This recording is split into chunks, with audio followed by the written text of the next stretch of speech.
مولاي صل وسلم دائما أبدا على حبيبك.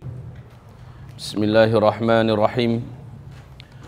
السلام عليكم ورحمة الله وبركاته. الحمد لله والصلاة والسلام على رسول الله صلى الله عليه وسلم. لا حول ولا قوة إلا بالله. اللهم لا سهل إلا ما جعلته سهلا وأنت تجعل الحزن إذا شئت سهلا. رب اشرح لي صدري ويسر لي أمري واحلل عقدة من لساني يفقه قولي. وبعد، قال الله سبحانه وتعالى في محكم تنزيله: أعوذ بالله من الشيطان الرجيم. يا أيها الذين آمنوا اتقوا الله حق تقاته ولا تموتن إلا وأنتم مسلمون. وقال: يا أيها الناس اتقوا ربكم الذي خلقكم من نفس واحدة وخلق منها زوجها وبث منهما رجالا كثيرا ونساء واتقوا الله الذي تساءلون به والأرحام إن الله كان عليكم رقيبا. وقال: يا أيها الذين آمنوا اتقوا الله وقولوا قولا سديدا يصلح لكم أعمالكم ويغفر لكم ذنوبكم ومن يطع الله ورسوله فقد فاز فوزا عظيما. اللهم ارحمنا بالقرآن وصدق الله العظيم. وقال النبي صلى الله عليه وسلم: ما رأيت منظرا قد أفظع من القبر فمن نجا منه فما بعد ذلك أيسر ومن لم ينجو منه فما بعد ذلك أشد. Amma ba'du, Rasulullah bersabda sallallahu alaihi wasallam, aku tidak pernah menyaksikan ada suatu pemandangan yang lebih mengerikan, yang lebih dahsyat, lebih berat dibandingkan dengan pemandangan alam kubur. Di dalam hadis yang sangat panjang di Sahih Muslim, Rasulullah SAW bercerita bagaimana pengalamannya dibawa oleh malaikat Jibril dan malaikat Malik mengarungi atau melintasi wilayah kehidupan alam dunia, tembus menuju ke alam barzakh. Rasulullah melihat pemandangan-pemandangan. Makanya kata beliau dalam hadis pertama tadi, aku belum pernah menyaksikan ada pemandangan yang lebih mengerikan, yang lebih menakutkan, melebihi pemandangan alam kubur. Faman naja minhu fama ba'dahu aisar. Siapa yang selamat di alam kubur, kehidupan setelahnya baginya adalah ringan dan mudah. Faman lam yamju minhu fama ba'dahu asyad. Siapa yang di alam kuburnya ternyata dia banyak masalah, siapa yang di alam kuburnya dia ternyata banyak mengalami tekanan, siksaan apalagi, maka kehidupan setelah itu asyad, adalah lebih dahsyat baginya, lebih berat untuknya. Wal tanzur nafsun ma qaddamat lighad. Hendaknya setiap jiwa merenung kembali perjalanan dalam kehidupan ini untuk dia bisa menilai dirinya akan diperlakukan seperti apa kelak di seberang kematiannya. Kehidupan ini adalah kehidupan yang singkat, wahai hamba-hamba Allah. Kehidupan yang singkat. Kenapa demikian? Urut-urutannya kata Rasulullah SAW, kehidupan di alam rahim sempit dan waktunya cuma 9 bulan. Ketika orang itu lahir, dia berpindah kehidupan yang lebih lapang sedikit. Betul tidak? Dunia ini yang terbentang, yang bisa kita pergi ke timur, ke barat dengan pesawat segala macamnya, dan umurnya juga lebih lapang sedikit. Yaitu bisa 60 tahun, bisa 63 tahun, paling banter hanya 80-90 tahunan begitu, kurang lebih. Sedikit sekali yang lewat dari 100 tahun. Lalu setelah itu dia mati. Kehidupan yang dia hadapi setelah kematian itu jauh lebih panjang. Dan ke alamnya jauh lebih luas dan lapang. Makin kesini makin mengembang. Nanti setelah tiupan sangkakala yang kedua, ya, setelah kiamat terjadi, di tiupan sangkakala pertama, kemudian manusia, jin, seluruh binatang, langit dan bumi sirna. Kullu man 'alaiha fan wa yabqa wajhu rabbika dzul jalali wal ikram. Seluruh yang ada yang pernah Allah ciptakan di tiupan sangkakala pertama akan menjadi sirna seluruhnya. Kemudian pas tiupan yang kedua, manusia dihidupkan kembali. Nah, itulah kehidupan yang tidak ada lagi batasnya. Kehidupan yang tidak ada lagi kematian. Ternyata, wahai Bapak Ibu, saudara-saudari yang kami muliakan, kematian adalah ciptaan Allah. Kematian nanti pada hari kiamat, kata Rasulullah SAW, di depan seluruh jin dan manusia di padang mahsyar, akan diambil oleh malaikat maut. Lalu dicengkramnya dengan tangan kirinya. Kematian itu seperti binatang, kata Rasulullah. Jadi Allah menjadikan kematian itu diibaratkan seperti sebuah binatang. Apabila orang yang masuk surga telah diantarkan ke surga dan mereka masuk. Apabila orang yang jadi ahli neraka telah diantarkan ke neraka dan diseret ke neraka dan masuk. Lalu malaikat di antara surga dan neraka mengangkat binatang ini. Dia bertanya dan berkata dengan suara yang terdengar oleh siapapun saja di seluruh penduduk surga dan di seluruh penduduk neraka. Kalian tahu apa ini? Ini adalah kematian. Dengan ini kalian dulu dibatasi kehidupan. Dengan ini kalian dulu berujung dengan kematian. Ini adalah kematian. Maka malaikat ini langsung menyembelih kematian itu di depan seluruh penduduk surga yang ada di surga, oleh penduduk neraka yang ada di neraka bisa menyaksikannya. Maka setelah dia sembelih kematian itu, malaikat berkata, khuludun khulud lal maut. Sekarang kehidupan kekal, tidak ada kematian.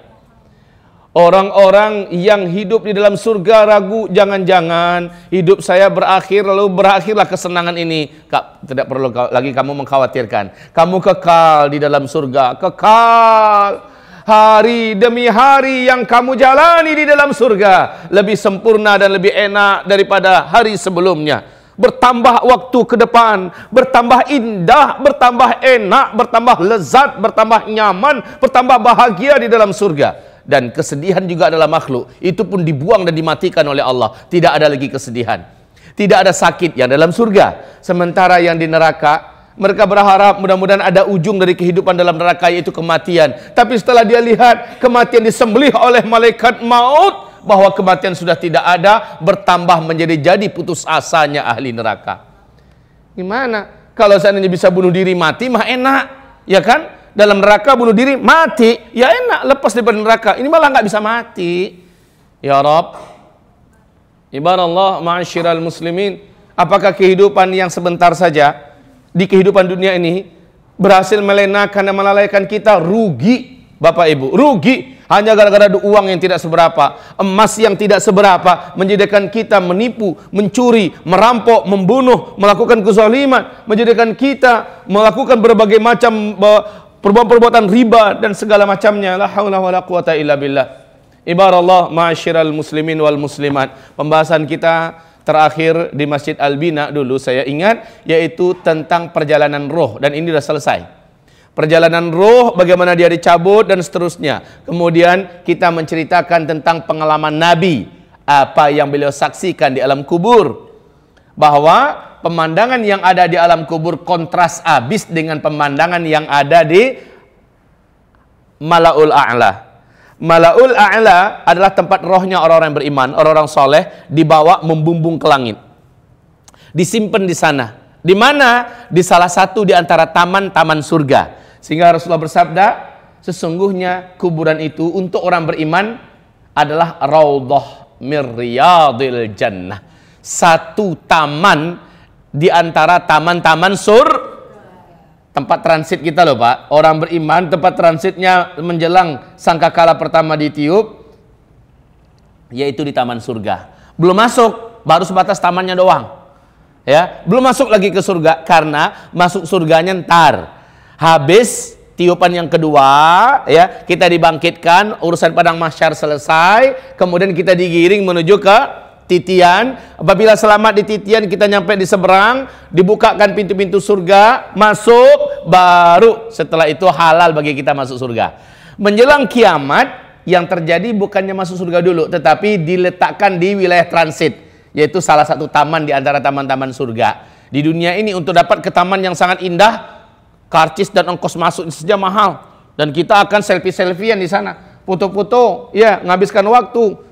Sementara di sana sambil nunggu kiamat, subhanallah, angin surga, rumput surga, batang-batang surga, tetumbuhan surga yang sifatnya taman-taman surga, mala ainun ra'at, mata enggak pernah menyaksikan ada yang seindah itu di dunia, wala udhunun sami'at, telinga juga enggak pernah dengar, dalam sejarah kisah khayalan dongeng pun enggak akan sampai, wala khatara ala qalbin bashar. Sampai kapan? Sampai menunggu sangkakala pertama ditiup. Jadi tempat transitnya, siapa yang paling tinggi posisinya di alam kubur atau alam barzakh, di a'la, di malaul a'la itu. Jadi ada levelnya. Malaul a'la, ya, ini tempatnya orang-orang yang ditinggikan oleh Allah. Yang tertinggi adalah al-a'la illiyin. A'la illiyin. Ini yang paling tinggi dari seluruh yang tinggi-tinggi. Saya rasa, saya yakin Bapak Ibu semua sepakat dengan saya. Nggak perlulah harus di a'la illiyin. Pokok dia di malaul a'la aja udah nyaman dah. Bener nggak? Amin ya Rabb. Amin ya Rabb. Semoga nanti kita bisa ketemu di sana. Ya Allah ya Rabb, ya Rabb. Dan mereka yang di sana itu Bapak Ibu tahu, persis di kehidupan dunia ini bisa saling bual-bual. Kalau bahasa orang Malaysia berbual-bual, ngobrol-ngobrol, cerita-cerita. Bu, Ibu dulu tinggal di mana di dunia? Oh, saya di sudutnya Sunda, sebelah sana. Ya, Pak, Bapak tinggal dulu di mana? Saat itu Bapak Ibu yang kami muliakan, halal bagi kita untuk berbicara tentang masa lalu di kehidupan dunia. Tetapi yang enggak nyampe di sana ditanyain, kamu kan si fulana yang tetangga saya di rumah saya. Iya betul, kamu kan udah ninggalnya kapan? 2 minggu yang lalu. Masya Allah, kok saya nggak tahu ya? Kamu aja yang sibuk. Terus anak-anak saya gimana pas kamu tinggalin? Loh, nggak ketemu sama kamu? Enggak. Anak kamu udah meninggal duluan sebelum saya 3 bulan yang lalu dalam tragedi kecelakaan. Lalu dicari database-nya, gitu loh kita nanti di Malaul A'la dicari database-nya. Kok anak saya nggak ada, di mana posisinya?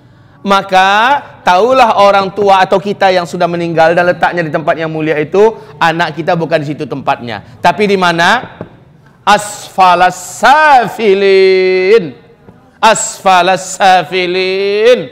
Taulah kita bahwa keturunan kita, anak kita tidak ditempatkan di tempat yang mulia ini, tetapi mereka diletakkan di asfalas safilin. Kata Syekh Islam Ibn Taimiyah, asfalas safilin adalah suatu tempat yang paling rendah, paling panas, paling sempit, paling menyesakkan dan penuh siksaan, di dalam perut bumi letaknya.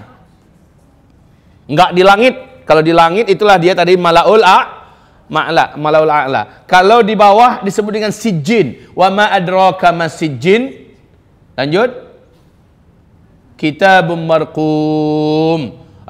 Orang-orang yang disijjin, di penjara di dalam perut bumi, mereka disiksa. Mereka disiksa sambil menunggu kiamat. Model siksaannya inilah yang Nabi Muhammad pernah diajak oleh malaikat Jibril dengan malaikat Malik jalan-jalan ke alam barzakh. Yang dikasih lihat adalah pemandangan serem itu. Nabi melihat ada orang yang disiksa begini, lalu diceritakan oleh malaikat Jibril, itu pemakan riba tuh, hai Muhammad, umatmu yang makan riba, akibatnya. Dilihat lagi pemandangan yang lebih seram daripada yang tadi. Itu siapa, hai malaikat Jibril? Itu umatmu, hai Muhammad. Umatku lagi. Apa yang mereka buat ketika hidup di dunia? Dikasih tahu, umatmu dulu hobinya memecah belah persaudaraan orang, mengadu domba ke sana kemari. Kemudian sampai kapan disiksa? Sampai kiamat. Dilihatkan lagi yang lain, digongseng dalam pembakaran api yang sangat besar. Ada kuali dari besi yang sangat panas, merah, menyala. Orang-orang di dalam seperti digongseng, berusaha naik ke atas, asal sampai di atas dihantam oleh api yang besar dari bawah, menggelinding lagi ke bawah dalam keadaan di atas tungku besi yang sangat besar dan merah karena panasnya. Menjerit-jerit di dalam keadaan telanjang bulat. Siapa ini wahai Jibril? Dijawab lagi, itu adalah umat wahai Muhammad yang semasa hidup di dunia melampiaskan syahwatnya kemana-mana. Diajak kemana-mana melihat pemandangan-pemandangan. Makanya kata Nabi, ma ra'aitu manzaran qat afdha minal qabr. Aku belum pernah menyaksikan ada pemandangan yang lebih hebat, yang lebih menakutkan, yang lebih dahsyat dibandingkan dengan pemandangan alam kubur. Ma'adzanallah wahai ibu-ibu, ma'adzanallah wahai bapak-bapak, ma'adzanallah. Nasallallahu ta'ala al-afiyah. Mudah-mudahan Allah menjadikan Bapak Ibu bukan termasuk yang di sana.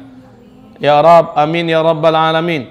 Bapak Ibu, hamba-hamba Allah yang kami muliakan, siapakah dari umat Nabi yang dijamin tidak akan diazab dalam kubur? Satu, umat Nabi yang dijamin tidak akan diazab di dalam kubur. Yang pertama, kullus syuhada min ummati Muhammad sallallahu alaihi wasallam. Seluruh orang-orang yang ketika akhir hayatnya syahid.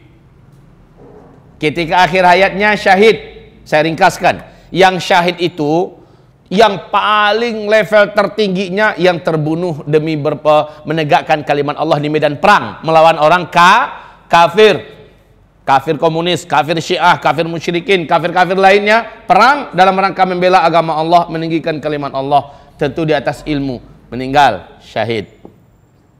Rasulullah bertanya kepada para sahabat, kalian tahu siapa-siapa yang syahid? Sahabat Nabi menjawab, sebatas yang ini saja. Oh, kalau begitu kata Rasulullah, sedikit amat yang syahid dari umatku. Enggak. Yang syahid dari umatku kata Rasulullah belasan kelompoknya. Ada yang tenggelam sementara dia mukmin, matinya tenggelam karena tsunami kah? Karena masuk ke dalam musibah, ya intinya maka dia tenggelam, syahid. Ada yang meninggal karena sakit di perutnya, mukmin, dia syahid. Ada yang meninggal karena sakit di kepalanya, mukmin, dia mukmin loh ya, syaratnya mukmin, bukan musyrik ya. Lalu dia meninggal, udah berobat kemana-mana dengan obat yang benar dan halal, enggak sembuh, meninggal, syahid. Siapa yang meninggal demi mempertahankan akidahnya dan agamanya lalu dibunuh, syahid. Siapa yang meninggal karena dalam proses perjalanan menuntut ilmu, dia meninggal, baik yang sedang di pesantren atau yang sedang pergi menuntut ilmu ke Madinah, maupun ke Mekah dan sebagainya, atau pergi ke majelis ilmu macam Bapak Ibu, ternyata pulang-pulang meninggal dunia, syahid ya. Ini perjalanan yang mulia. Man kharaja fi talabil ilmi fahuwa fi sabilillah. Siapapun yang keluar dari rumahnya niatnya nambah ilmu, dia ada fi sabilillah. Sampai kapan? Sampai dia kembali sampai di rumah. Jadi Bapak Ibu selama pulang pergi ini perjalanan yang paling berharga dan paling mahal yang Bapak Ibu tempuh, yaitu perjalanan fi sabilillah. Andai ada terjadi apa-apa di jalan, syahid ya. Jadi yang syahid dari umat Nabi itu amat banyak. Termasuk yang meninggal dunia karena mempertahankan hartanya, mempertahankan kehormatannya, dibunuh, maka dia syahid.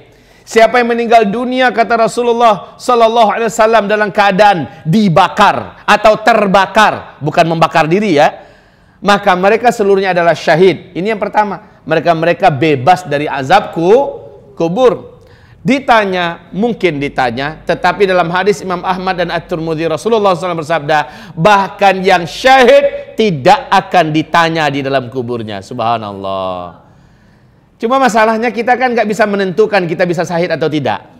Ini masalah kita. Bapak Ibu yang kami muliakan, kalau begitu maka biasakan diri kita ada di atas kebiasaan-kebiasaan yang mulia, di mana jika seseorang meninggal dunia, umumnya kata Nabi kita, seseorang hanya akan meninggal di atas kebiasaan apa yang biasa dia buat. Kalau kebiasaannya baca Quran, biasanya dia meninggal sedang baca Quran. Kalau kebiasaannya puasa Senin Kamis, memang dia rutin, maka sedang puasa itu dia meninggal dunia. Intinya kebiasaan kita lagi ngapain? Kalau kebiasaannya suka ngunjingin orang, insya Allah meninggalnya sedang menggunjingin orang, dan seterusnya. Yang kedua, orang yang tidak akan diazab di dalam kuburnya kata Rasulullah sallallahu alaihi wasallam, orang yang sedang ribat. Orang yang sedang ribat. R-I-B-A-T-H. Kalau bahasa Arabnya ro ba alif to, ribat. Ribat itu sebuah istilah yang hanya muncul dalam suasana perang. Nah, siapa yang begadang, yang jaga, yang ronda, mengawasi gerak-gerik musuh demi mengamankan kaum muslimin, ya. Jadi dia ada di perbatasan nih. Itu grup musuh. Iya, ini sementara ini adalah perkampungan muslim, para mujahidin umpamanya. Dia di sini menjadi ronda, jadi intel mata-mata, ya. Lalu ternyata dia terbunuh, maka dia diharamkan untuk diazab dalam kubur. Haram. Suatu ketika Nabi Muhammad SAW melihat para sahabat-sahabatnya enggan menyelenggarakan jenazah seseorang yang memang terkenal banyak buat dosa.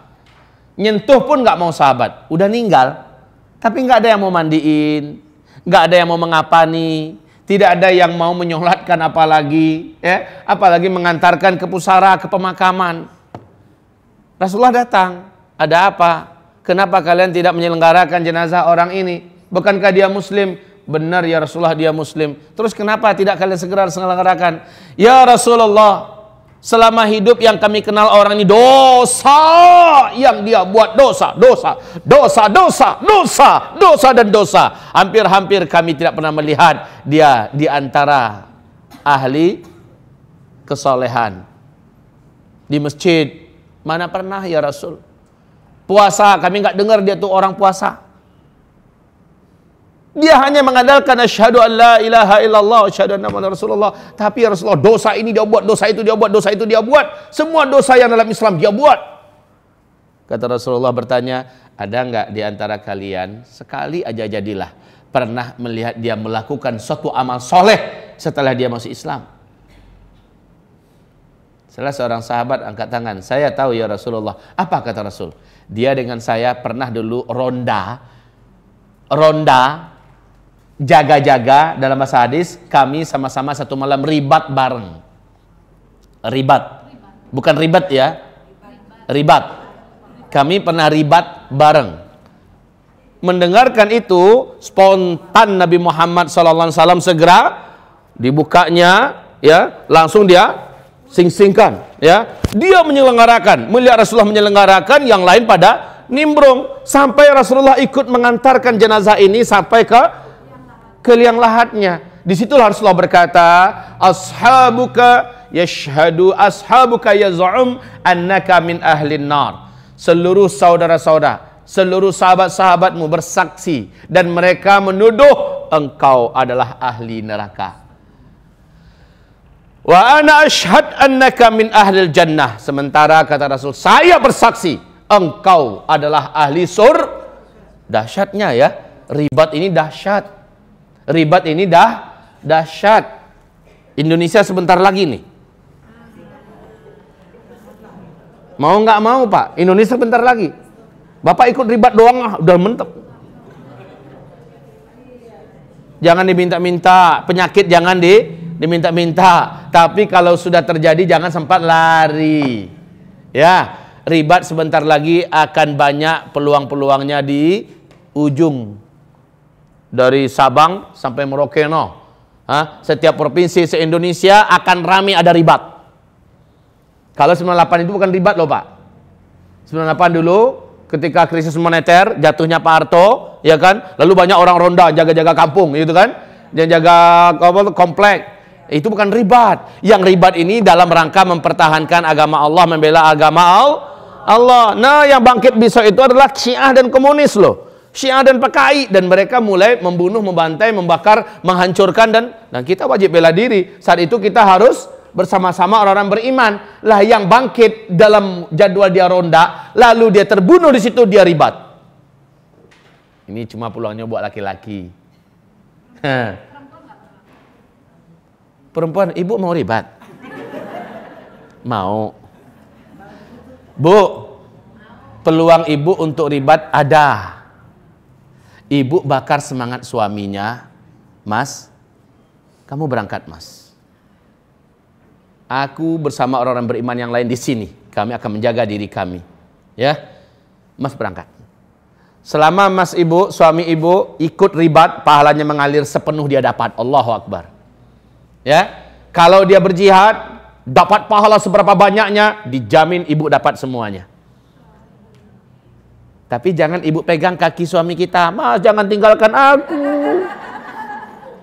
Nggak dapat apa-apa, Bu. Kalau ternyata dia jadi pergi, ibu nggak dapat apa-apa. Kenapa? Ibu tidak ikhlas.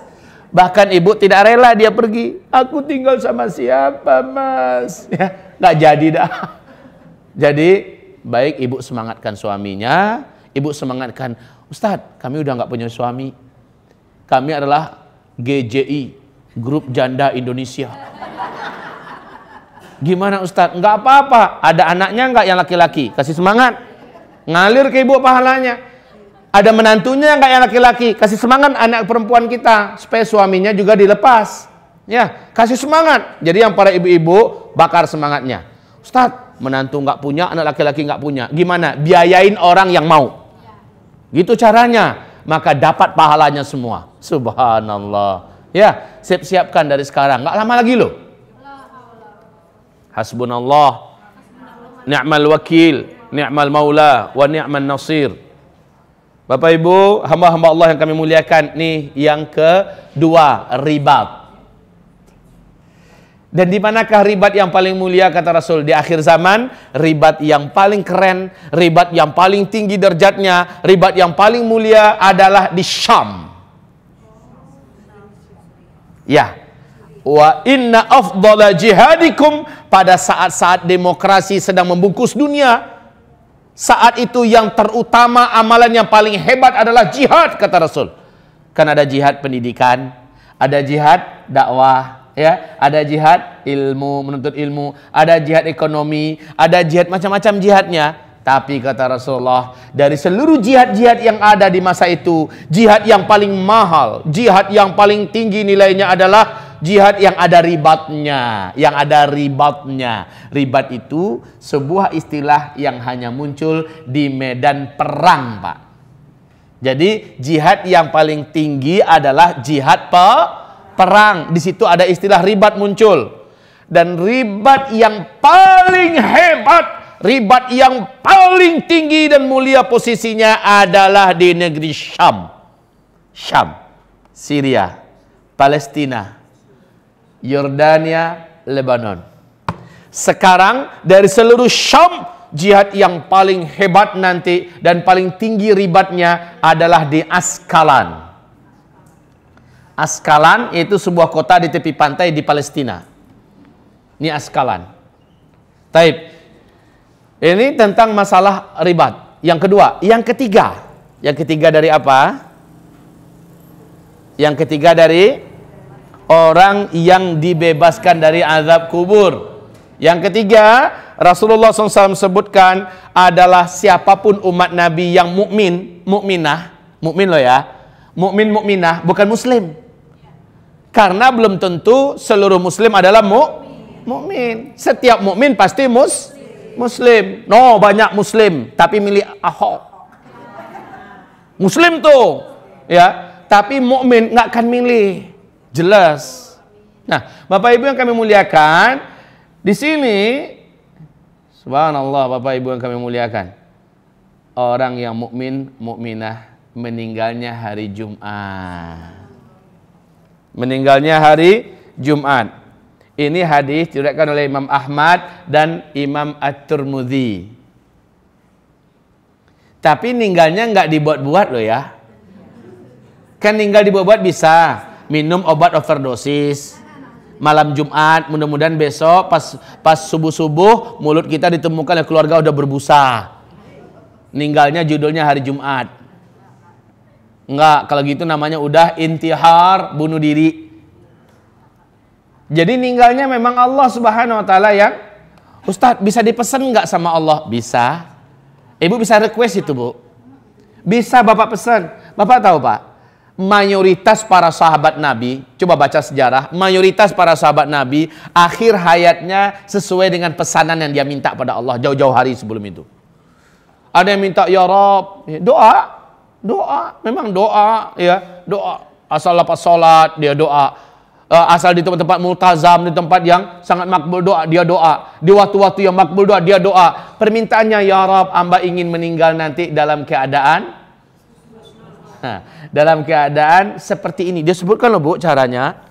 Kayak Utsman bin Affan radhiyallahu anhu, minta pesen dia sama Allah, ya Rabb, hamba ingin meninggal dalam keadaan hamba sedang berpuasa, sehingga hamba nanti berbuka di sisi Engkau. Hamba ingin meninggal ya Rabb ketika hamba sedang baca Quran, ya. Apa-apa ini, dan hamba ingin meninggal ya Rabb di tangan musuhmu. Ya, semuanya terjadi persis seperti yang diminta. Semua sahabat-sahabat Nabi mesen apa, caranya gimana, terjadi persis seperti itu. Ibu bisa mesen loh Bu. Kalau ibu terasa serem rasanya dibelah badannya, terasa serem gitu kan, padahal meninggal tuh sebentar loh Bu. Coba aja nanti. Cuma hitungan beberapa detik doang. Ya, umpamanya nih, umpamanya ibu, Bu, ceder, ditembak jidat kita, tembus. Paling-paling ibu merasakan beberapa detik saja. Habis itu ibu sudah selesai. Dibakar juga Bu, nggak sampai 1 menit. Ibu lihat ISIS yang melakukan bakar itu, ada videonya Bapak tonton. Semoga Allah lindungi kita, semoga Allah selamatkan kita. Ya, dibakar Bu, itu hanya beberapa detik saja, kemudian dia menjadi kaku dan mati. Sebentar saja, selama saraf-saraf ini sudah hangus semua, mati dah. Ya, artinya kematian itu tidak lama. Coba aja nyemplung ke kolam, kasih besi yang berat di kaki kita, ikat tangannya juga supaya nggak bisa muncul. Hanya beberapa menit aja, beberapa detik saja Bu, meninggal. Ngapain juga dicoba yang kayak gitu kan? Maksud saya itu begini Bapak Ibu, kematian itu hanya sebentar, ya. Kematian itu hanya sebentar. Bapak pesan saja sesuainya seperti apa. Ya Rob, hamba ingin meninggal ketika sedang perang lawan PKI di Indonesia. Ya Allah, hamba sudah membunuh mereka dan terakhir mereka membunuh hamba di medan perang, tapi tidak melalui siksaan mereka. Bisa diminta loh gitu.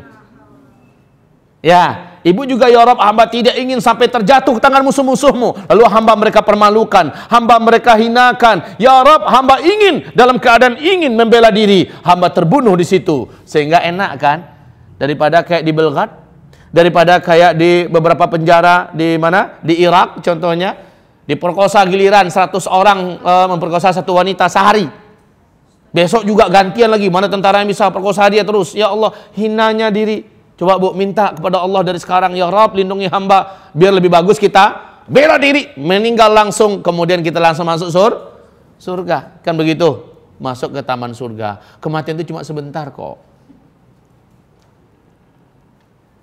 Baik, hamba-hamba Allah yang kami muliakan, ini yang ketiga.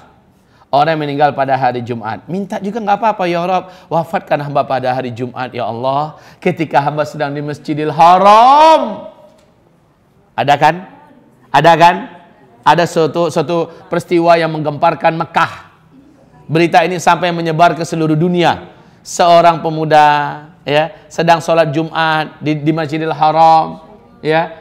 Lalu tiba-tiba dia tidak bangkit-bangkit, posisinya terus dalam keadaan sujud. Ketika diangkat, seringan kapas orang ngangkatnya. Nggak berasa, begitu cepatnya dia nyampe ke pintu gerbang. Jadi gimana ceritanya? Orang saking pengennya mengambil berkah dari badan yang mulia ini, ya, nyentuh semua. Jadi dia tuh kayak meluncur saja di atas kepala orang. Karena tangan langsung menyambung dengan sangat cepat sampai di gerbang. Di gerbang dimandiin, kemudian yang memandikan mencium bau wangi yang sangat. Kemudian dadanya seperti bercahaya. Ini saksi dari seluruh yang menyaksikan. Ketika disolatkan, sang imam bertanya, seluruh tanda-tanda husnul khatimah ada padanya. Ditelusuri anak muda ini, ternyata dia anak muda yang rajin ngajar ngaji. Dan dia ngajar ngaji nggak mau diupah. Ini dia. Kalau sekarang ngajar ngajinya pakai fulus. Ya, kalau fulusnya kurang, cari mana yang agak tebel. Kalau yang kayak gini ini ninggal nih, ragu nih, dadanya akan bercahaya. Ya, jadi anak muda ini menghabiskan waktunya membaca Quran, ngajarin Quran, ya, habis waktunya di situ dan belum sempat kawin Pak, belum sempat kawin dan dia nggak mau diupah, meninggal dunia. Bisa dipesan, yang kayak gitu itu tuh bisa dipesan. Baik hamba-hamba Allah yang kami muliakan, lanjut yang keempat, yang keempat orang yang meninggal karena, kalau di dalam hadis tersendiri disebutkan di hadis Imam Nasai dan At-Tirmidzi, dinyatakan hadis ini hasan oleh para ulama ahli hadis, meninggal karena penyakit apapun nama penyakitnya, penyakit itu bersarang di perut. Kanker rahim kah namanya, apakah prostat, apakah apa semacamnya yang di sini. Nah, apabila dia meninggal dunia, dia mukmin. Apa kata Rasulullah SAW? Tidak ada satupun orang mukmin yang meninggal dunia karena penyakit perut yang menyerangnya. Syaratnya orang ini wajib dah mencari obat. Wajib sudah sakit tapi dibiarin aja, sakit perut, sakit, berobat yuk, mas sakit nggak mau. Kenapa? Saya mau syahid. Nggak boleh, berobat itu hukumnya wajib. Ya, kalau setelah berobat maksimal masih meninggal dunia karena penyakit itu, fahuwa syahid. Man mata min batan fahuwa syahid. Ya, balik lagi ke kajian kita yang awal-awal tadi. Ibarat Allah yang kami muliakan, ini tipe-tipe dan kelompok manusia yang tidak akan diazab di alam kubur.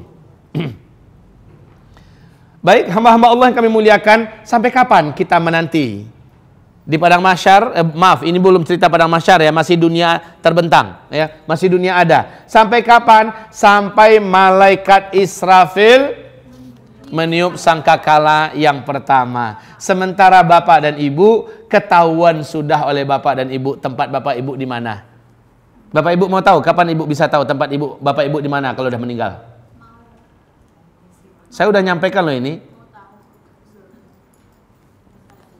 Ketahuannya oleh bapak dan ibu saat akan sakaratul maut. Cuma sayang bapak nggak bisa cerita sama orang lain, ibu nggak bisa cerita sama orang lain. Apa? Setiap yang akan meninggal diizinkan Allah, tidak gaib, dilepaskan oleh Allah, lalu dia melihat langsung pemandangan dalam Di situ ada gerbang surga, gerbang istana yang indah dalam surga. Di gerbang itu tertulis owner, pemilik tempat ini adalah namanya.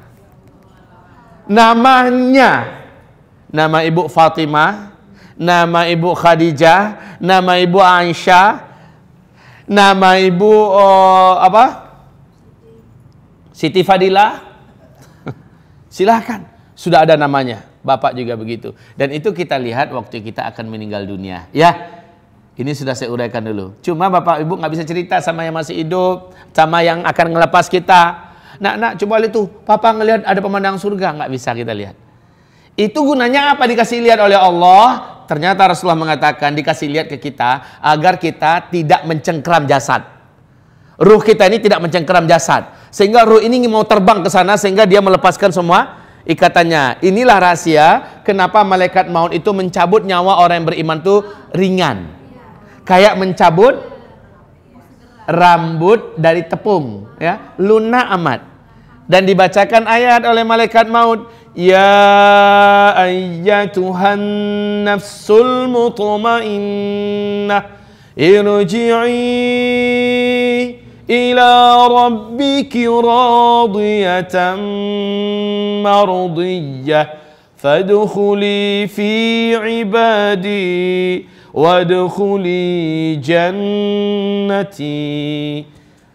Ditarik pelan-pelan. Roh juga nafsu banget ngelihat tempatnya yang udah tersedia, lalu melepaskan semua pegangan dan cengkramannya. Beda dengan orang munafik yang berpihak kepada penista Quran. Beda dengan orang munafik yang berpihak demi kekuasaan dan jabatan, walaupun Islam diinjak-injak, ulama difitnah, dan dia tetap berpihak ke kelompok yang menghina ini. Maka mereka-mereka ini matinya nanti dalam keadaan dipanggil dengan bentakan, ya ayyatuhan nafsul khabithah, hai jiwa yang kotor, hai jiwa yang keruh, yang menjijikkan, keluar kamu. Sementara jiwa nggak mau keluar, roh nggak mau lepas. Lish, limada, kenapa? Karena saat itu nafas dan roh diizinkan Allah melihat pemandangan neraka. Di situ ada tempatnya. Di situ ada ruangan penyiksaan yang di depan pintu gerbang penyiksaan itu tertulis namanya. Ini adalah tempat si fulan yang kurang ajar. Si fulan pembela si anu. Si fulan adalah si anu, ya. Maka dia menyaksikan tempatnya. Roh nggak mau keluar. Akhirnya nafas dan roh ini mencengkram seluruh kisi-kisi seluruh mili demi mili daripada tubuhnya dan jasadnya. Ini yang menjadikan kematiannya berat. Kematian orang kafir, orang musyrik, orang munafik, orang fajir, orang fasik berat. Kematian para ahli zina, pemakan riba berat. Kematian para pengadu domba berat. Orang-orang zalim kematiannya berat. Yauma taral mujrimina fi sakaratil maut. Pada hari engkau lihat orang-orang pendosa dalam sakaratul maut. Dipukul wajah mereka, jidat mereka, dihantam perut mereka, lambung mereka. Malaikat maut berkata, ukhruji, keluarkan nyawa kamu, keluar. Bapak Ibu yang kami muliakan, kematian ini sudah kita jelaskan. Sekarang kita sudah tahu. Lalu ngapain? Roh sudah tahu oleh kita, ternyata dia ada di taman, salah satu taman surga, roh yang beriman. Sementara roh yang kafir, yang fasik, yang munafik ada di asfalas safilin. Oke, sekarang kita menceritakan tentang proses kehancuran alam semesta. Proses kehancuran alam semesta. Urut-urutannya saya sudah sampaikan, siapa tahu masih ada yang membawa di antara ibu. Ini kan ada poster kecil ya. Ada poster kecil, waktu itu ada di kitab ini masing-masing. Nah, di poster ini adalah perjalanan hidup manusia. Perjalanan hidup manusia mulai dari alam dunia. Nih, alam dunia. Mukmin kafir menembus alam barzakh. Tembus masuk ke alam kubur. Ini adalah alam barzakh. Di mana arwah yang sudah nyampe di sini, sedetik pun dia tidak bisa lihat berkomunikasi dengan yang ada di sini. Apapun caranya tidak akan pernah bisa. Jadi sebuah pembodohan dan memang kebatilan yang mengatakan ada ilmu pemanggil roh. Yang benar itu yang datang adalah jin dan setan. Yang menjelma dalam wujud manusia yang dulu pernah hidup buat mengelabui yang masih hidup. Ya, setelah ada di sini nggak ada itu. Si manis jembatan Ancol. Si anu dalam keadaan hamil lalu diperkosa kemudian dibunuh lalu dia gentayangan. Dia macam-macam itu dibodoh-bodohin. Ya. Nah, kaum muslimin setelah nyampe di sini mereka menunggu sangkakala ditiup ya. Nah, peristiwa demi peristiwa saya sudah sampaikan. Peristiwa tanda besar kiamat ada 10. Satu, ringkasnya saja nih, ringkasnya saja. Satu, dukhon. Yang kedua, Dajjal lepas. Yang ketiga, Nabi Isa turun, Dajjal dibunuh. Yang keempat, Ya'juj Ma'juj bebas ya. Kemudian Ya'juj Ma'juj dihabisi oleh Allah serentak di muka bumi ini. Ya, 10 tanda besar kiamat. Mana kiamat tidak akan terjadi sampai yang 10 ini muncul dulu. Yang pertama kalau sudah muncul, yang lain menyusul dengan sangat cepat, waktunya dekat-dekat, nggak pakai jarak, nggak pakai jauh. Ya, saya ulangi, Dukhon, Dajjal, Nabi Isa, Ya'juj dan Ma'juj. Kemudian bumi memasuki masa-masa aman, di mana bumi langsung dipimpin oleh khilafah Islamiyah, keturunan kandung Nabi Muhammad Al-Mahdi. Disitulah terjadi tanda besar kiamat yang kelima. Matahari terbit dari sebelah barat. Betul-betul fisik matahari. Langsung menyusul tak lama kemudian yang keenam, keluarnya binatang raksasa di 3 tempat dari dalam perut bumi. Allah menceritakan ini dalam surat An-Naml ya, di ayat 82, yaitu Dabatul Ardi. Binatang ini keluar. Kemunculan yang ketiga yang terakhir adalah di kota Mekah. Dari dalam perut bumi kota Mekah dia muncul. Oke, binatang ini juga kembali tenggelam dan hilang sama sekali. Tanda besar kiamat yang ketujuh, bertiup angin sejuk nan wangi dari negeri Yaman. Seluruh orang yang kenal dan beriman dengan Allah meninggal dunia serentak. Dan yang tersisa hidup setelah itu hanya orang kafir saja yang memang tidak kenal dengan Allah Subhanahu wa taala. Selesai 7, yang kedelapan, tenggelamnya daratan permukaan bumi yang ada di sebelah timur ya, masuk dalam laut. Kemudian langsung menyusul yang ke-9, tenggelamnya daratan bumi sebelah barat ya. Dan yang ke-10 yang tersisa dari bumi adalah satu ketul daratan bumi yang ada di timur tengah, mulai dari Yaman sampai ke Syam ya. Nah, bumi saat itu tersisa ini saja, yang lain laut seluruhnya. Ya. Kemudian dari sana, dari Yaman keluar api raksasa setinggi-tinggi bukit dan gunung. Ini tanda yang ke-10 ya. Seluruh orang yang tinggal di Jazirah Arab lari menuju ke negeri Syam. Sampainya mereka di negeri Syam, semuanya barulah malaikat Israfil meniup sangkakala yang pertama.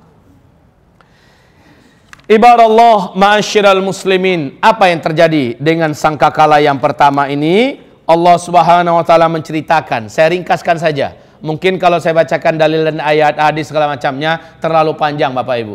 Ringkasannya begini. Bapak Ibu, malaikat Israfil ketika mengetahui bahwa Nabi Muhammad sudah diutus, pangkal terompet itu sudah dimasukkan ke dalam mulutnya. Kemudian kata Rasulullah, kedua bola matanya tiap sebentar melirik ke bawah arasy Allah, menunggu aba-aba kapan ini ditiup. Ternyata saat dia dapat instruksi untuk ditiup, langsunglah dia meniup. Akibat tiupannya ini, kata Rasulullah sallallahu alaihi wasallam, seluruh sendi-sendi alam semesta hancur sehingga seluruh alam semesta menjadi lemah. Langit menjadi lemah, bumi menjadi lemah, matahari menjadi lemah, bintang-bintang dan seluruh tata surya menjadi lemah. Lalu mereka akan bertabrakan antara satu dengan yang lain. Kaum muslimin yang kami muliakan, kondisi ini menjadikan beberapa pemandangan berikut ini pasti akan disaksikan oleh orang yang hidup ketika itu. Maka Nabi mengatakan, seburuk-buruk orang yang pernah hidup di bumi adalah orang yang nanti langsung menyaksikan kejadian kiamat. Apa yang terjadi? Lihat di dalam Al-Quran, Allah berfirman di surat Al-Haqqah, surat yang ke-69 di ayat 13 sampai 14. فَإِذَا نُفِخَ فِي الصُّورِ نَفْخَةٌ وَاحِدَةٌ وَحُمِلَتِ الْأَرْضُ وَالْجِبَالُ فَدُكَّتَا دَكَّةً وَاحِدَةً. Saat tiupan sangkakala pertama ditiup, bumi langsung berbenturan dengan yang lain-lainnya. Akar-akar gunung lepas. Akar-akar gunung lepas, lalu menghantam kembali bumi ini. Gunung-gunung di mana lepas menghantam bumi ini. Mereka saling bertabrakan antara satu dengan yang lain. Manusia ketika itu seperti anai-anai yang berterbangan. Manusia yang ada seperti anai-anai yang berterbangan. Gunung-gunung seperti kapas yang ditiup. Gimana kapas yang ditiup? Ada, kebayang deh kapas yang ditiup, ya. Seperti itulah keadaan gunung-gunung. Ntar dibersihin. Bapak Ibu yang kami muliakan, kondisi ketika itu. Kemudian, apalagi pemandangan yang akan dilihat? Seluruh air laut akan melalap daratan bumi yang tersisa. Wa idzal biharu fujirat, dan apabila seluruh laut fujirat.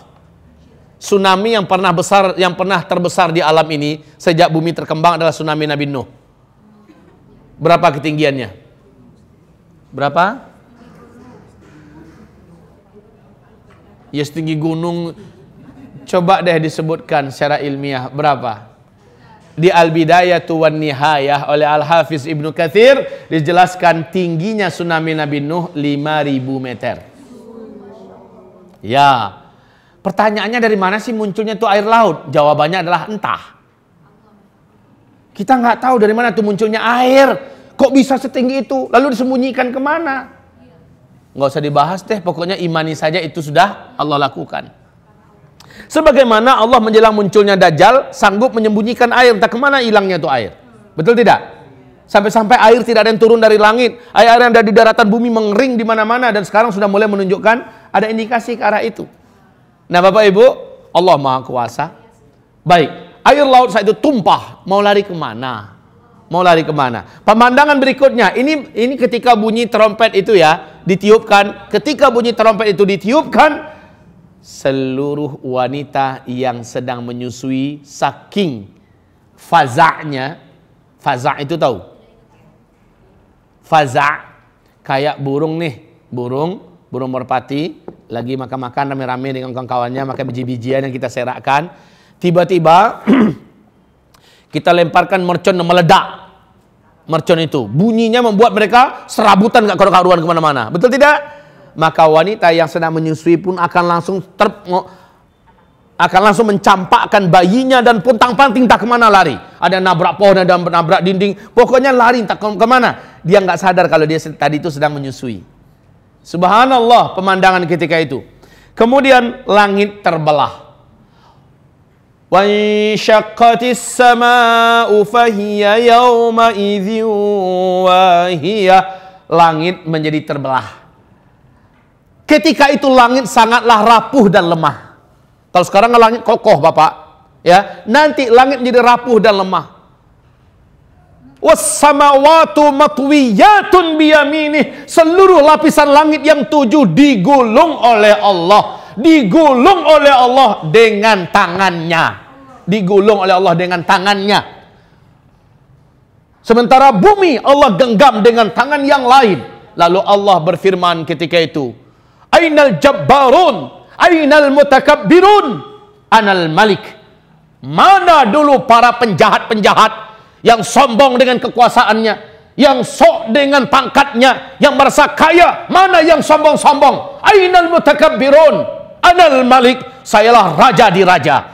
Ketika seluruhnya telah dibinasakan, ketika itu Bapak Ibu tidak ada satu pun yang tersisa. Kullu man 'alaiha fan. Seluruh yang ada di alam semesta ini Allah jadikan fana.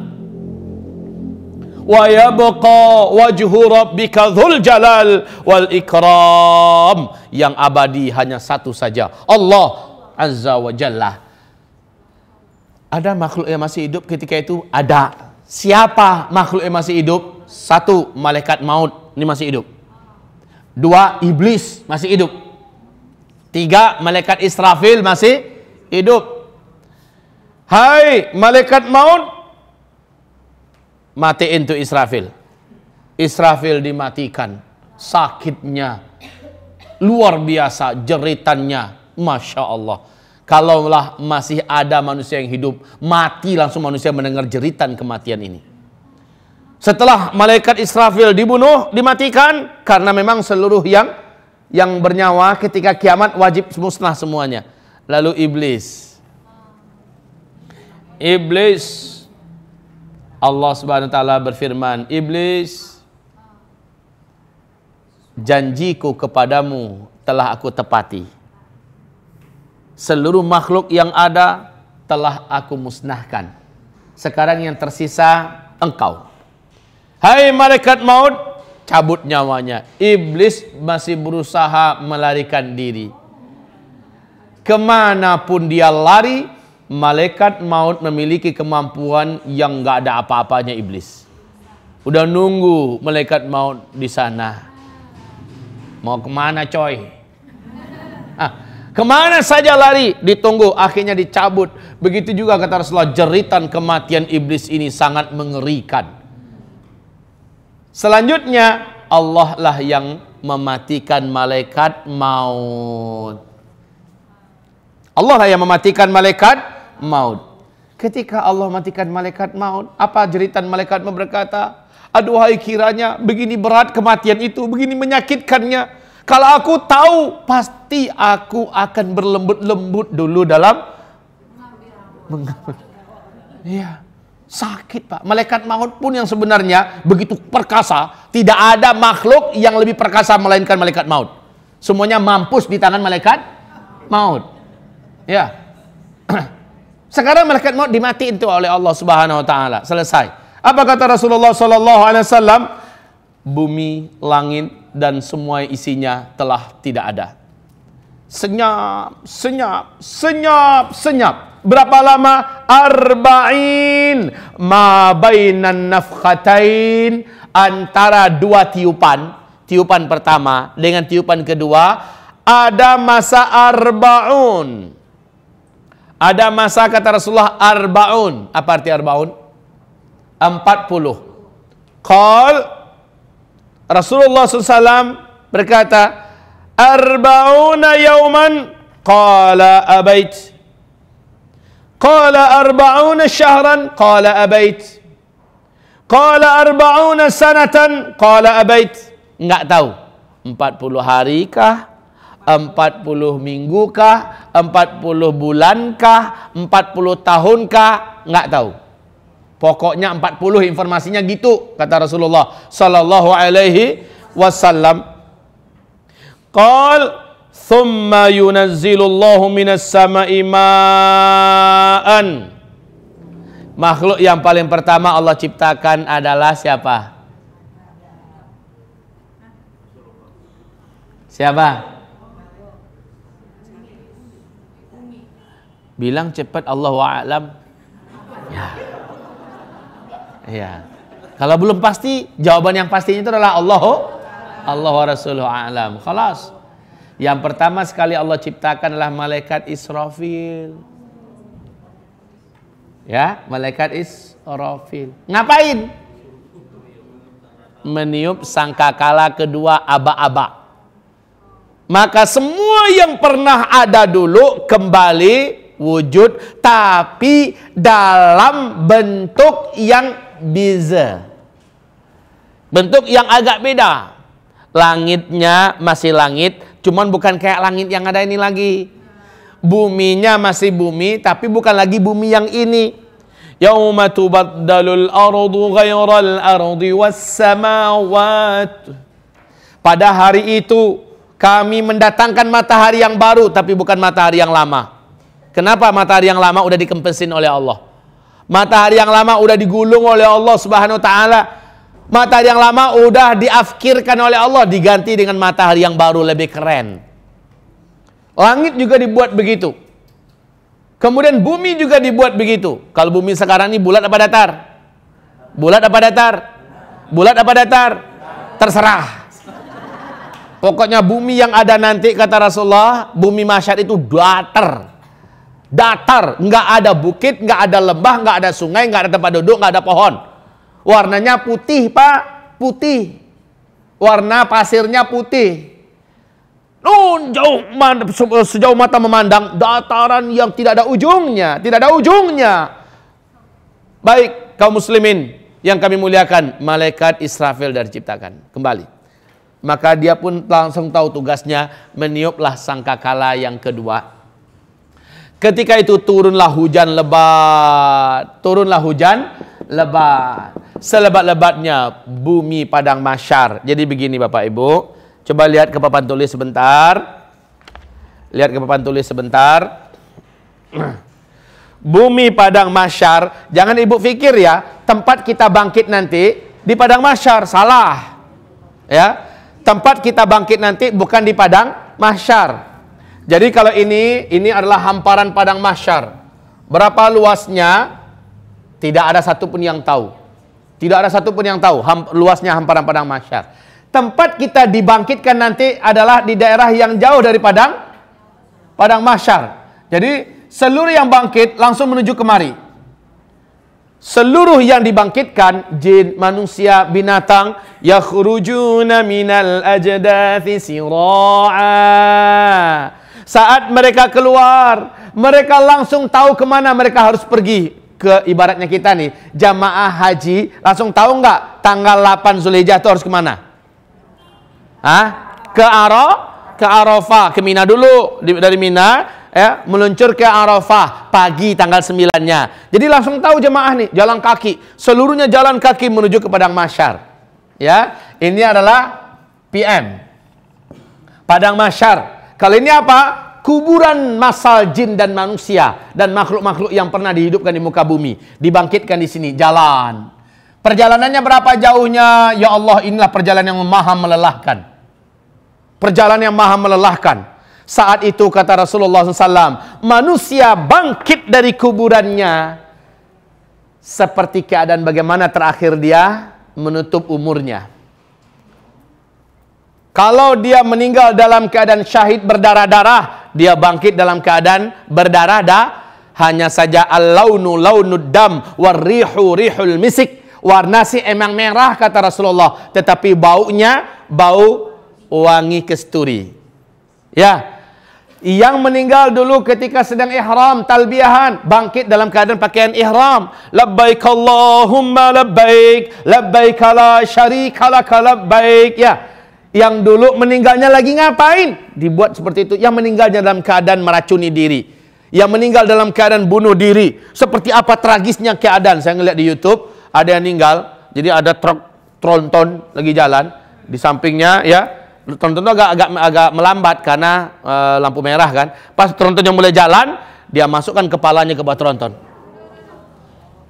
Pecah, ya, pecah. Lah ya kayak gini nih, bangkit dalam keadaan seperti itu kondisinya. Kepalanya pecah. Bapak Ibu yang kami muliakan, bagaimana orang dulu meninggal, seperti itu dia kembali dibangkitkan. Maka pilihlah cara meninggal yang benar.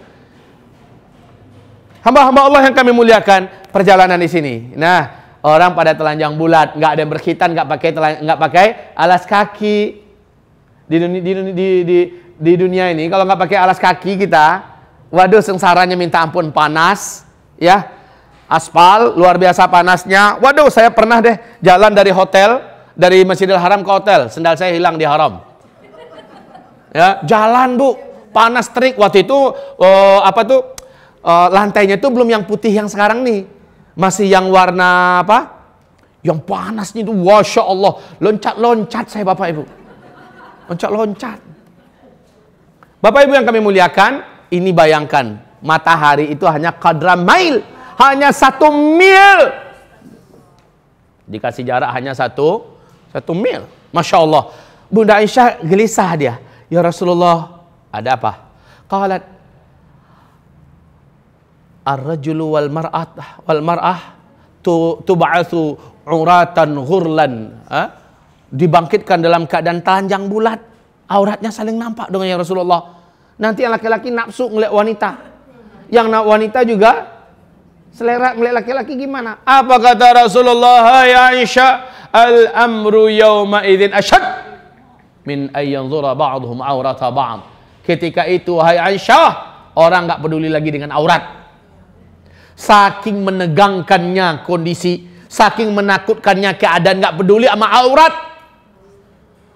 Mau secakep langit apapun, orang udah nggak peduli dengan aurat karena pemandangan jauh lebih mengerikan yang akan mereka hadapi. Ketakutan menyelimuti seluruh isi dada manusia. Orang yang bangkit dari kubur dan langsung dikasih pakaian, yang pertama sekali adalah Nabi Ibrahim alaihi salam. Inilah yang paling pertama diberi pakaian oleh Allah Subhanahu wa ta'ala. Sementara umat Nabi nanti, umat Nabi yang muslim, bukan yang mukmin ya. Umat Nabi yang muslim ini kan ada yang munafikinnya, ada yang ahli maksiat ini, ahli maksiat itu, segala macamnya kan. Yang munafikin ini dibangkitkan dalam keadaan 10 keadaan. Ada yang dibangkitkan dalam keadaan dipaksa memakai jubah dari ter yang mendidih. Ada yang dibangkitkan dalam keadaan kepalanya kepala binatang, kepala ular, kepala babi, kepala monyet, kepala anjing, ya. Sesuai dengan perangainya dulu di dunia. Muslim si muslim, tapi perangainya perangai babi, ngerusak kesana kemari. Ya, nggarap harta orang, makan harta orang. Ini perangai babi kan? Monyet kan gitu perangainya tuh. Bapak Ibu yang kami muliakan, ada yang dibangkitkan oleh Allah Subhanahu wa taala sementara lidahnya membusuk dan lidah itu menjulur sampai ke pusarnya. Bau busuknya membuat orang-orang sekitarnya muntah-muntah. Dan komunitas ini lidahnya manjang semua. Siapa ini? Ini para penghibah, ini para pemfitnah, ini para pengadu domba. Hati-hati Bapak Ibu. 10 keadaan. Muaz bin Jabal bertanya pada Rasulullah, ya Rasulullah, ini di waktu dibangkitkan loh itu ya. Jadi ada yang dibangkitkan dalam keadaan nungging. Jalan dengan tangan, kakinya ke atas. Semua manusia yang satu kelompok dengan mereka kayak gitu semuanya. Macam-macam Bu. Maka Muaz bertanya, ya Rasulullah, seperti apa sebenarnya keadaan manusia dibangkitkan berkelompok-kelompok nanti? Apa kata Rasulullah? Hai Muaz, laqad sa'alta an syai'in azim. Pertanyaanmu sangat berat, hai Muaz. Saya rasa Bapak Ibu perlu membaca hadis itu. Kenapa manusia ini dibangkitkan dalam keadaan lidahnya panjang? Kenapa manusia dibangkitkan dipaksa menggunakan ter yang mendidih? Kenapa manusia dibangkitkan dalam keadaan kepalanya kepala binatang? Kenapa manusia dibangkitkan dalam keadaan berdarah-darah, bernanah? Kenapa manusia? Nah, seluruh keadaan ini bergantung pada apa yang dia buat di dunia. Apakah Bapak Ibu tidak gelisah? Jangan-jangan kita termasuk yang masih melakukan itu di dunia. Bisa jadi begitu nggak, Pak? Bisa jadi. Kewaspadaan kita dalam hal ini menjadi sebuah hal yang wajib dan mesti. Lanjut. Setelah itu, orang sudah tidak peduli dengan aurat ya. Orang sudah tidak peduli dengan aurat. Jin, setan pada saat itu dibangkitkan oleh Allah Subhanahu wa taala sudah berwujud dan sudah kasar badannya. Bisa kita tempeleng. Hah? Bisa kita tempeleng, Pak. Mau bapak babak belurin gara-gara kamu nih ya. Bisa. Hamba-hamba Allah yang kami muliakan. Toh dalam Al-Quran banyak Allah menceritakan bagaimana kesalnya manusia nanti kepada setan. Nah, nanti iblis membela komunitas jin dan setan. Ente jangan sembarangan ya nuduh kami sepenuhnya. Enggak pun ada kami, kalian punya potensi untuk sesat, kata iblis di dalam surat Ibrahim. Enggak ada kami, kalian bisa sesat. Tanpa kami pun kalian sudah punya potensi untuk sesat. Kenapa kita bisa sesat, Pak? Kenapa iblis nanti ngamuk di hadapan Allah membela diri dan komunitasnya? Kenapa dia ngamuk? Karena manusia terlalu banyak menyalahkannya nanti pada hari kiamat. Apa kata iblis? Surat Ibrahim ayat 22. Jangan kalian nyalah-nyalahkan saya. Saya hanya punya kemampuan merayu, menggoda-goda. Merayu, menggoda-goda, dan membuat kalian merasa benar dengan kesalahan yang akan kalian lakukan. Saya berikan kepada kalian pembenaran-pembenaran, pendapat-pendapat yang sudah kami godok dengan bahasa-bahasa indah, kami suntikkan ke hati kalian, kami bisikkan ke pikiran kalian, kalian terima kan? Cuma itu kemampuan kami, keahlian kami, nggak ada lebih daripada itu. Walumu anfusakum. Salahkan nafsu kamu sendiri. Nafsu kamu. Nafsu. Dan ini Pak, ada di diri kita. Nafsu ini nggak mempan di ruqyah. Kalau setan bisa babak belur di ruqyah, betul tidak? Jin bisa kapok dengan ruqyah. Hatta jin ifrit pun bisa di ruqyah, insya Allah. Tapi kalau nafsu nggak mempan di ruqyah, lumu anfusakum, salahkan nafsu-nafsu kamu sendiri. Lihat bulan Ramadan. Bulan Ramadan, setan-setan diikatkan, kata Rasulullah, diikatkan.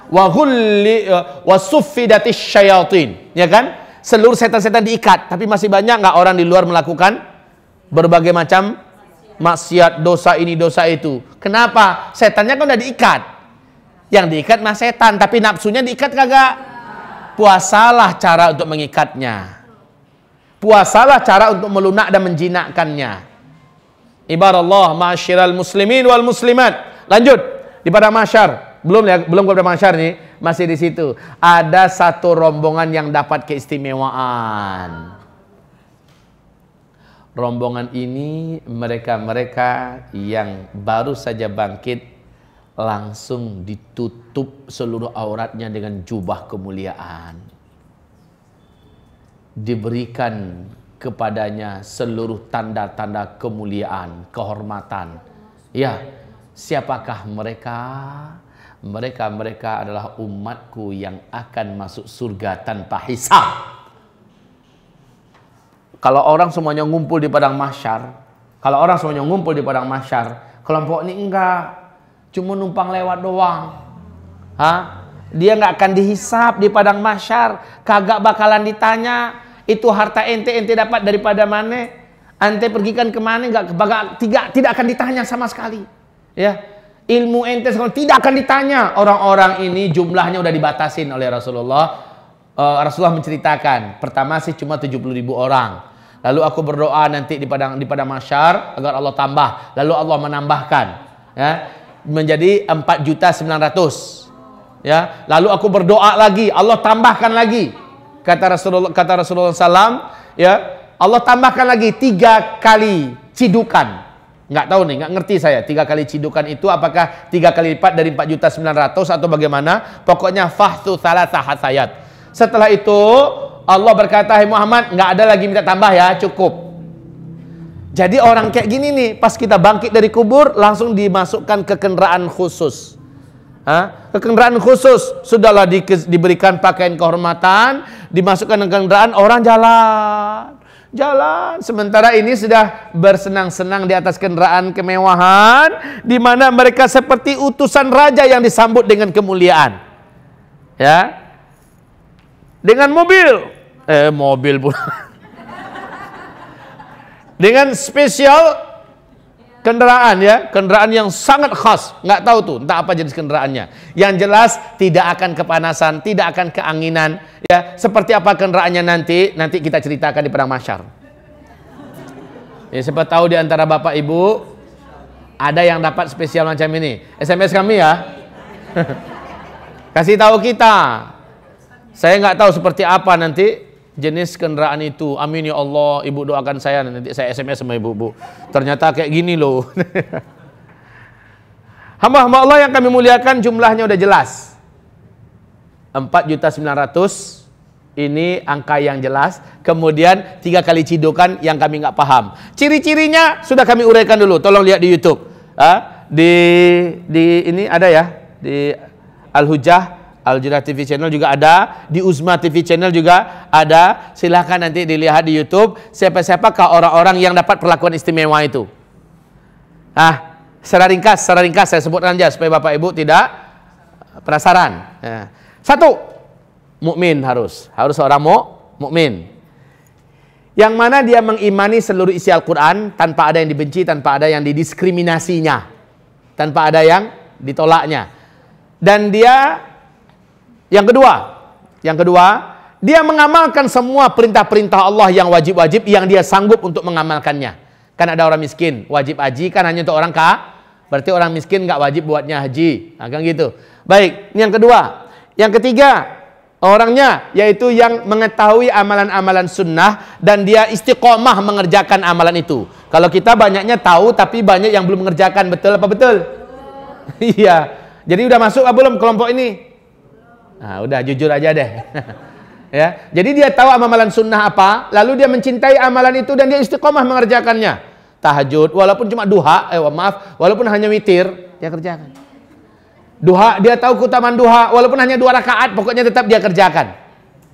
Ini minta maaf nih, bukan berarti saya mengatakan, saya tadi kan pas masuk ke sini kiblat saya tadi kan. Ibu-ibu teriak. Ustaz! Saya pikir ada ular atau ada apa kan. Rupanya ke sana kiblatnya. Nah, ini adabnya masuk masjid itu, nggak boleh langsung duduk di sini, nggak boleh langsung duduk di bawah, ya kan? Adabnya adalah tahiyatul masjid. Nabi sedang khutbah aja, lagi asasinya khutbah, masuk sahabat, ya, langsung duduk dengarkan khutbah Nabi. Nabi langsung tegur, "Ente udah sholat belum 2 rakaat?" "Belum ya Rasul." "Qum fasalli." Bangkit kamu. Ya, sholat dulu 2 rakaat baru duduk. Itu adabnya. Ya, jadi tahu amalan sunnah dan kita kerjakan dan istiqomah mengerjakannya. Apa-apa yang sunnah, Pak, ya kerjakan. Sedikit nggak apa-apa, yang penting rutin. Ahabbul a'mal indallahi adwamuha wa in qalla. Yang paling Allah sukai dari amalan anak-anak cucu Adam adalah yang paling rutin, yang paling continue dia buat walaupun sedikit. Nggak apa-apa kita nyumbang 100.000 sehari, yang penting rutin. Ya. Ya, kalau seandainya 1 juta kebanyakan, 100.000 nggak apa-apa sehari. Ustaz, kelas kami cuma 1.000 sehari karena memang penghasilan kami hanya 50.000, 100.000 satu hari. Ya khalas. Yang penting tiap hari rutin, gitu ya. Begitulah hamba-hamba Allah yang lain-lain juga begitu. Taib. Terus apa lagi? Yang keempat, dia tahu yang makruh-makruh. Dia tahu yang makruh-makruh. Siapa yang tahu ini? Yang rajin ngaji tentunya. Yang rajin membaca, yang rajin memburu ilmu. Dia tahu yang makruh-makruh, mulai dari perkataan yang makruh apa-apa saja, perbuatan yang makruh apa-apa saja, sifat yang makruh apa-apa saja, makanan yang makruh apa-apa saja. Selama ini yang kita katakan makruh seolah-olah berkaitan dengan makanan saja. Jengkol itu makruh. Durian itu makruh, seolah ke makanan aja. Yang makruh itu ada juga perbuatan yang makruh. Ya, contohnya apa? Mancing. Mancing, habiskan waktu mancing. Nanti tak dapat ikan, lepasin lah. Bukannya, lepasin lagi. Ngabisin waktu. Yang kayak gitu tuh contohnya tuh. Ster, ngabiskan waktu. Ya kan? Walaupun sebagian ulama mengatakan ini adalah haram dan sebagainya. Baik Bapak Ibu, nonton sinetron.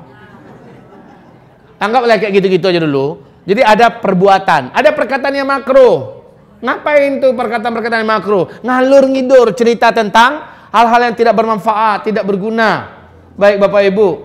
Kemudian ada yang sifatnya yang makruh. Ada sifatnya yang makruh.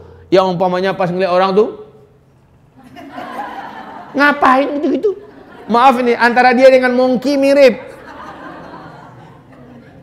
Baik Bapak Ibu yang kami muliakan. Nah yang keempat, yang makruh-makruh ini dia nggak mau sama sekali buat. Kalaupun ada dia buat, cepat dia istighfar. Dan dia tidak mau lagi mengulangi. Seolah-olah dia anggap itu sebagai dosa yang serius. Ini yang keempat. Kira-kira memenuhi syarat gitu belum kita ini? Baru 4 loh. Baru 4 loh. Udah memenuhi syarat belum?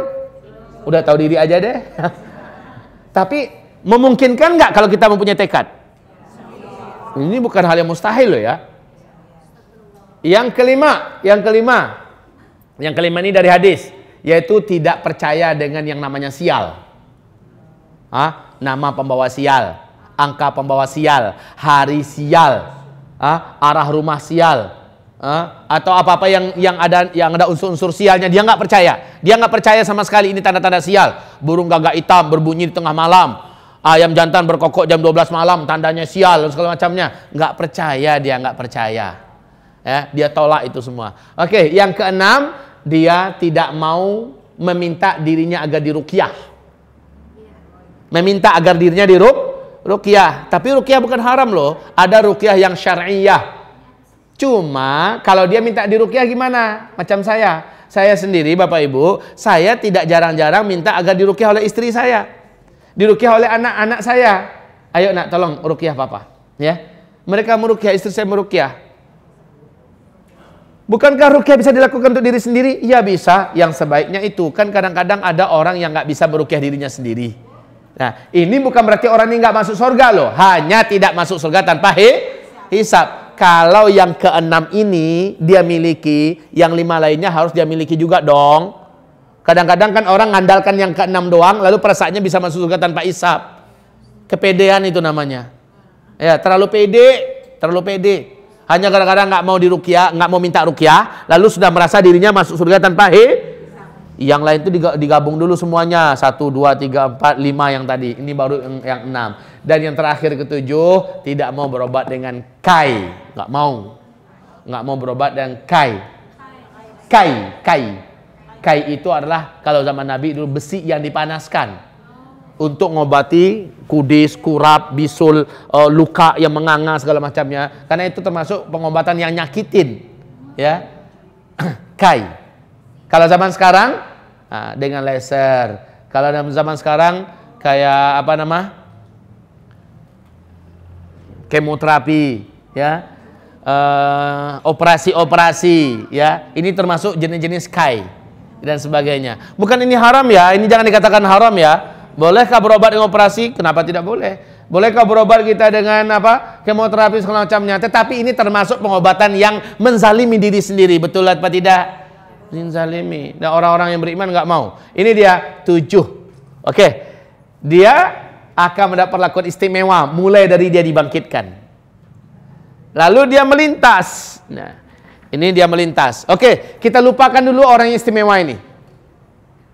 Bu, setelah Ibu mendengarkan ini uraian yang 7 tadi, kita kalau mempunyai tekad, memungkinkan nggak mengamalkan yang 7 ini? Memungkinkan. Berarti semua kita punya peluang. Semua kita punya peluang. Tidak ada yang tidak. Ustadz, kalau umur segini ini kami start bisa nggak? Kalau Ibu istiqomah, insya Allah bisa, Bu.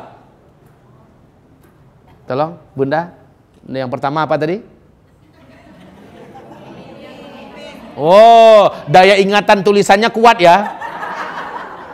Yang udah tertulis, ilmunya udah terikat. Oke. Dia mukmin. Mukminnya gimana tadi?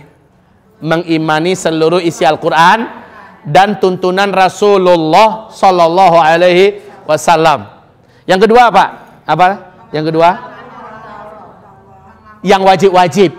Yang wajib-wajib, yang dia sanggup dia akan kerjakan. Yang haram-haram, nggak ada cerita kalau dia sanggup. Wajib tinggalkan semua. Kalau yang wajib, sebatas kesanggupan. Yang haram, wajib tinggalkan semua. Nggak ada pakai sebatas kesanggupan. Saya dulu berzina dalam seminggu 5 kali. Sekarang kesanggupan saya hanya 3 kali tinggalkan. Nggak gitu, memang total ditinggalkan. Ya. Terus yang ketiga, yang sunnah-sunnah dikerjakan dengan istiqomah. Yang keempat, yang makruh-makruh benar-benar dia tinggalkan. Kalau sempat dikerjakan 1-2 kali, kemakan nih jengkol, enak nih, ya. Ya, makruh itu kan hukumnya kan boleh, ya. Saya kalau dihidangkan jering jengkol nih, kalau ternyata enak nih, saya akan tahu nih, melihat bentuknya tahu nih ini enak atau tidak. Saya cicipin enak, saya makan lagi, ya. Ntar urus yang lain.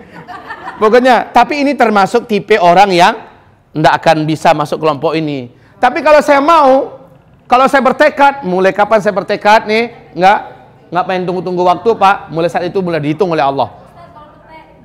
Semua sama. Tapi kan bukan hanya makanan doang loh Bu ya. Sifat, perkataan, perbuatan, kan begitu tadi. Sifat, perkataan juga perbuatan yang makruh-makruh. Tinggal semua. Oke, yang kelima. Sial, nggak percaya. Kalau ada orang mengatakan jangan berangkat hari anu, kalau ini tanda-tandanya akan sial, nggak percaya. Yang keenam, tidak mau minta dirinya diruqyah. Tapi kalau ada orang datang ngeruqyah diri kita, nggak ada masalah.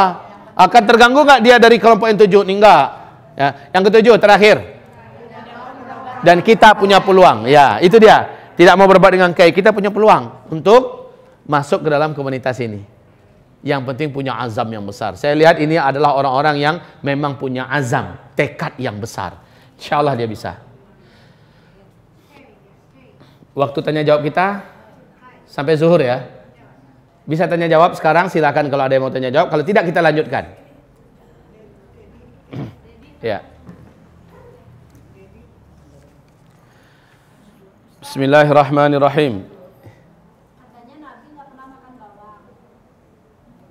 Siapa yang bilang? Katanya. Saya baru sekarang dengar. Iya. Bismillah, saya jawab dulu yang ini. Tidak ada lagi yang bertanya nanti umpamanya, ya. Saya akan lanjutkan sampai kita zuhur ya. Ya, insyaallah. Baik. Ustadz, apakah siksa kubur itu dilakukan di langit, dalam barzah atau di bawah tanah? Yang pasti jawabannya adalah di dalam tanah, di bawah tanah, enggak di langit. Nama juga azab kubur, ya kan? Oke, jawaban singkatnya begitu.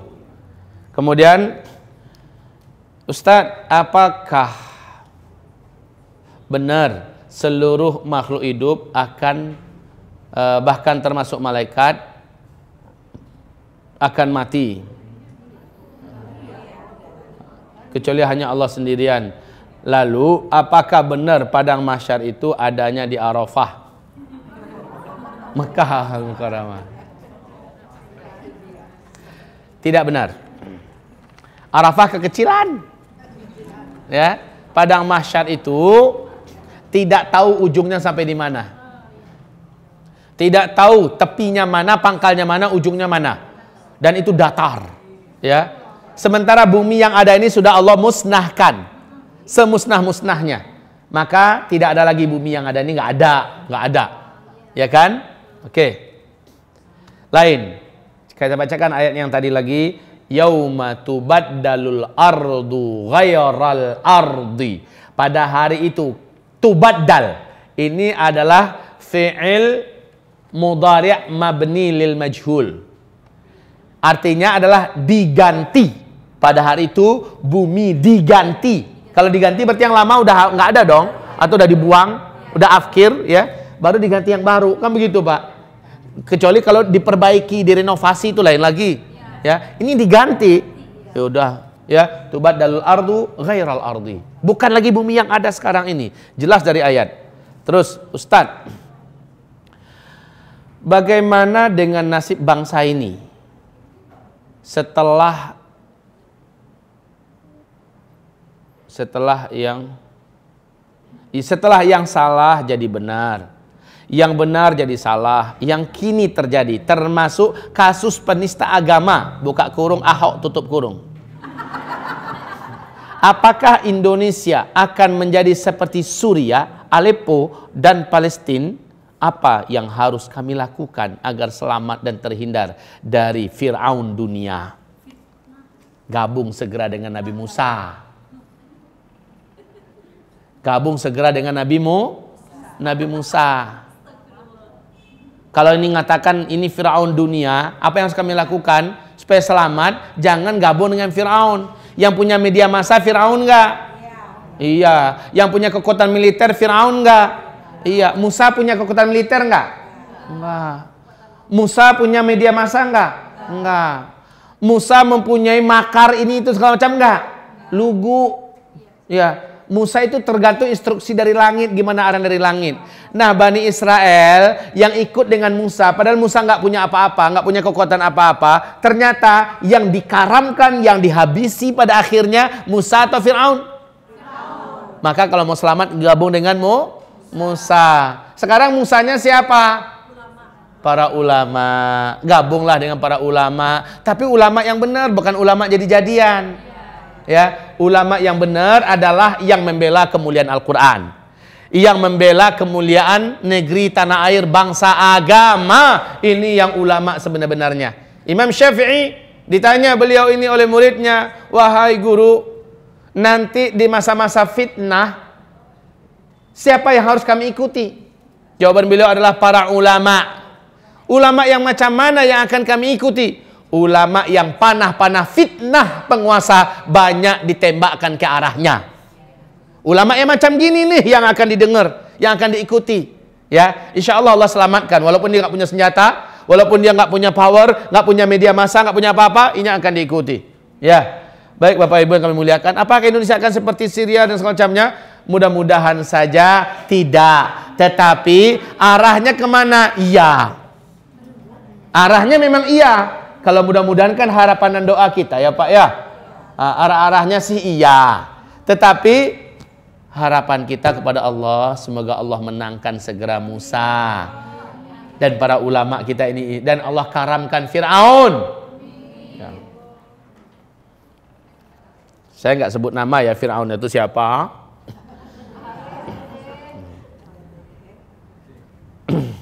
Terus Ustadz, tolong amati kami satu-satu. Loh, maksudnya apa nih? Bentar, garis miring. Hafalkan wajah-wajah kami agar kelak Ustadz bisa menolong kami.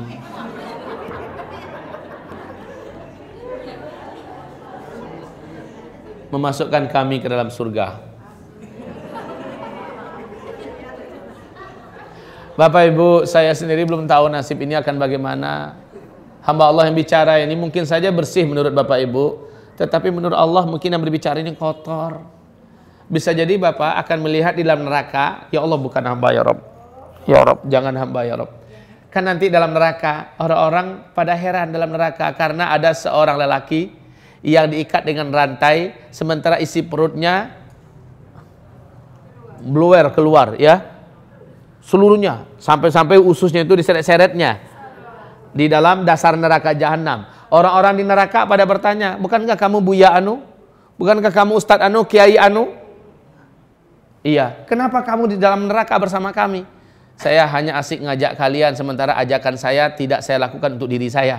Saya larang kalian, sementara yang saya larang itu saya yang buat. Nah Bapak Ibu, siapa tahu, saya ini kan Bapak Ibu nggak tahu siapa saya. Ya, saya yang lebih tahu siapa diri saya. Boleh jadi di mata Allah, di antara seluruh kita ini saya yang paling hina. Lalu jaminan apa? Saya harus lihat wajah Bapak Ibu seolah saya akan masuk surga. Tapi nanti kalau memang Allah kasih saya dengan rahmatnya, saya masuk surga, insya Allah database Bapak Ibu akan saya cek nanti. Tapi kebalikannya, lakukan hal yang sama ya. Ustadz Zul dulu di mana ya? Ya mana Ustadz Zul? Ustadz akhir zaman tuh ha? Coba nanti dicek di database ya. Nanti dalam surga, kalau nggak ada bantu dong saya. Sekali lagi nggak ada jaminan Bapak Ibu, nggak ada jaminan. Belum tentu yang jenggotnya panjang masuk surga, belum tentu. Belum tentu yang nggak ada jenggot masuk neraka, juga belum tentu. Yang penting sekarang, yang paling mulia di antara kamu semua dan yang paling bertakwa, dan yang paling tahu siapa yang bertakwa adalah Allah Subhanahu wa taala. Lihat dia takut enggak pada Allah? Dia takut enggak dengan larangan Allah? Dia takut enggak ketika dia sendiri dia buat maksiat enggak? Allah yang Maha tahu tuh. Ya. Makanya Ali bin Abi Thalib saat dipuji-puji oleh orang, beliau nangis, masuk dia ke kamar nangis. Tersimpuh dia di mihrab nangis, lalu berdoa, ya Allah, mereka tidak tahu siapa hamba-Mu ini, ya Allah.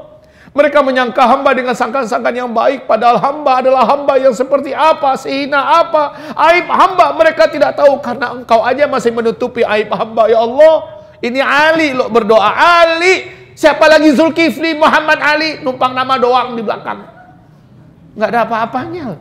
Maka Bapak Ibu, pokoknya kita saling bertekad. Insya Allah Ta'ala, apabila memang salah satu di antara kita udah duluan di dalam surga, mohon dicek kawan-kawannya dulu di dunia ya, kawan-kawan sepengajian, sahabat-sahabat seimannya, gurunya. Belum tentu saya, Ustadz Khalid Basalama atau Ustadz siapa saja udah pasti di surga, itu belum tentu ya. Tapi kalau Nabi Muhammad udah pasti, udah pasti.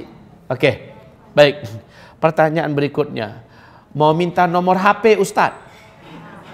Boleh ya, WA 0812 660 11331 0812 660 11331. Ini HP dan WA. Kalau SMS saya jamin saya tidak akan sempat baca. Puluhan ribu SMS masuk, saya banyak nggak sempat baca. Jadi kalau telepon ya silakan, mudah-mudahan sedang saya tidak off-kan HP. Saya kalau lagi acara atau sedang bawa mobil, biasanya HP saya off-kan. Atau sedang di rumah lagi istirahat dengan keluarga, HP biasanya saya off-kan. Ya. Oke, kalau ada memesan-mesan jadwal, 0821 ke sini ya. Ini namanya Pak Saifullah. Yap. Saya nggak ngerti jadwal ya. Saya di sini setengah bulan, di Padang setengah bulan. Cuman ada 2 bulan terakhir ini saya sudah tidak eksis di Jakarta. Ini baru-baru mulai lagi nih. Baik, kita lanjut. Ustadz, bagaimana dengan nasib bangsa ini setelah yang ini sudah tadi ya. Kenapa ketika malaikat Israfil dicabut nyawanya begitu sakit dan menjerit, padahal mereka adalah pembantu Allah yang paling setia dan bersih dari dosa-dosa. Ini sunnatullah. Sunnatullah. Nabi Muhammad saja, mana yang lebih Allah cintai? Malaikat atau Nabi Muhammad? Saya bertanya pada Bapak Ibu semua, pada kaum muslimin, manakah kira-kira yang lebih Allah kasihi, yang lebih Allah cintai, yang lebih Allah sayangi? Para malaikatkah atau Nabi Muhammad? Nabi Muhammad lebih Allah cintai, lebih Allah sayangi. Tetapi kematiannya berat nggak? Sakit nggak maksud saya? Sakit. Sakaratul maut. Sampai-sampai Nabi sendiri berdoa, Allahumma hawwin alayya sakaratil maut. Ya Allah, ringankanlah sakaratul maut hambamu ini, ringankanlah. Nabi Muhammad aja sampai sebegitunya. Apalagi malaikat. Jadi yang namanya kematian itu tetap sunnatullah. Tetap masuk dalam sunnatullah, dan sunnatullah tidak akan berubah. Cuma Allah meringankan keadaan kita dengan dilihatkan pemandangan surga untuk kita. Ini menjadikan kematian kita tidak seberat kematian orang kafir, orang munafik, ahli maksiat, orang fasik dan sebagainya. Ya. Silakan, ada lagi pertanyaan yang lain? Ya. Ya. Alam kubur kan bisa menjadi taman surga atau bisa menjadi azab kubur ya. Satu lubang di antara lubang-lubang neraka. Ya, kan yang untuk yang di kubur ya. Kalau misalnya yang ada manusia yang mendapat musibah di laut ataukah dalam pesawat terbang yang meledak, itu kan ya seperti kubur gitu ya. Itu bagaimana untuk memahami itu untuk taman surga ataupun azab kubur? tiba-tiba meledak bom Nagasaki Hiroshima. Jasadnya langsung menguap menjadi karbon. Kamu gitu kan? Gimana mau dikuburkan? Kamu gitu. Dan yang menguap tadi langsung disapu oleh angin yang sangat kencang atau gelombang kejut dari ledakan, atau diswir-swir oleh ikan hiu badannya. Ya kan? Bagaimana? Kan gitu pertanyaannya. Allah, bagi Allah mah itu cetek. Bagi Allah itu gampang, Pak. Dimanapun berada, cukup bagi Allah kun fayakun. Maka ini akan digabungkan dalam komunitasnya sesuai dengan amalannya ketika hidup. Yang lain digabungkan di komunitasnya sesuai dengan bagaimana dia hidup. Gampang bagi Allah dengan kun fayakun. Walaupun jasadnya nggak ditemukan, tapi dia sudah ada di alam barzah, ruhnya, ya. Ada di alam barzah. Nafasnya disiksa kalau dia berhak mendapatkan siksa, diberi nikmat kalau dia berhak mendapatkan nikmat. Bagi Allah itu cukup dengan kun fayakun. Ya. Tapi coba nanti lihat di kitab ini, Rasulullah mengatakan seluruh yang ada pada tubuh manusia pasti yabla, pasti meleleh, mencair dan habis. Illa ajbudz dzanab, kecuali ajbudz dzanab. Ajbudz dzanab, kecuali satu ekor yang sangat kecil di pantat kita ini. Ajbudz dzanab itu, Pak, seperti ujung beras, kecil. Dan itu tergantung, kalau memang kita banyak maksiat dan dosa, ajbudz dzanab ini hitam, Pak, hitam keruh dan kotor. Tapi kalau kita adalah orang yang baik, orang mukmin yang soleh, dia akan bening dan seperti mengkilat, Pak. Bapak kalau mau ngelihat, gampang, Pak.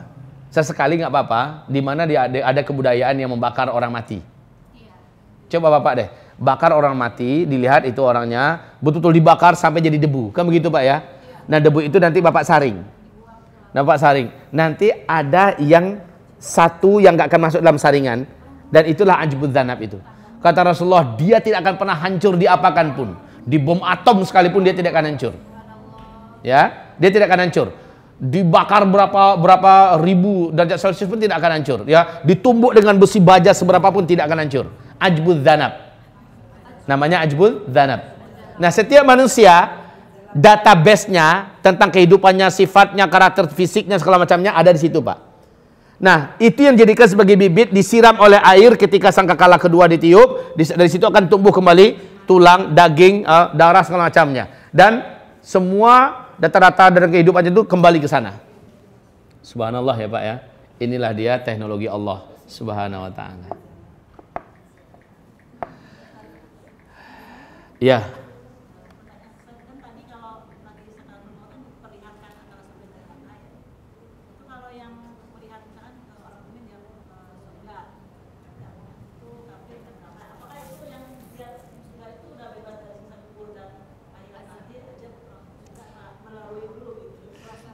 Kalau orang mukmin, seandainya dia tidak termasuk di antara yang bebas dari azab kubur, proses kubur itu tetap akan berjalan. Ya, tetap akan berjalan sesuai dengan proseduralnya yang sudah ditetapkan.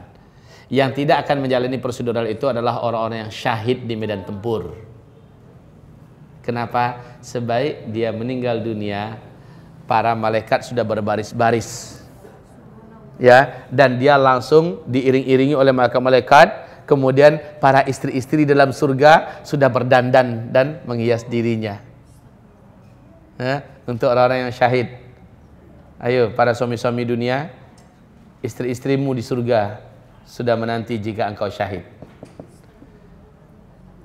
Ibu-ibu, peluang ibu syahid itu ada enggak? Peluang ibu syahid itu ada. Caranya gimana? Yang tadi udah saya sampaikan. Ibu bakar semangat suami ibu, ibu bakar semangat anak ibu, ya. Ibu biayai orang-orang yang pergi berjihad. Ibu ridha ketika ibu harus menjadi janda, suami ibu syahid, semua pahalanya mengalir ke ibu. Posisi ibu sama dengan mereka. Loh, kalau gitu suami-suami kami menunggu dong di surga. Enggak. Ibu tetap akan dipersunting sebagai ratunya para bidadari-bidadari yang cuantik-cuantik di dalam surga itu. Ibu ratunya. Kecantikan ibu 70 kali lipat daripada bidadari. Membuat para bidadari iri pada ibu. Yang kayak ibu ini nggak ada dalam surga. Wajah-wajah ibu nggak laku dalam surga. Minta maaf ya, minta maaf, ibu nggak sah masuk surga. Kalau ibu sudah dalam surga, ibu mengalahkan kecantikan seluruh bidadari yang ada.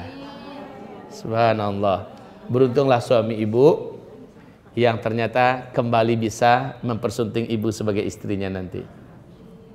Ustaz, kalau yang dibilang syahid itu bisa termasuk membiayai acara kemarin yang 212 itu, bisa nggak?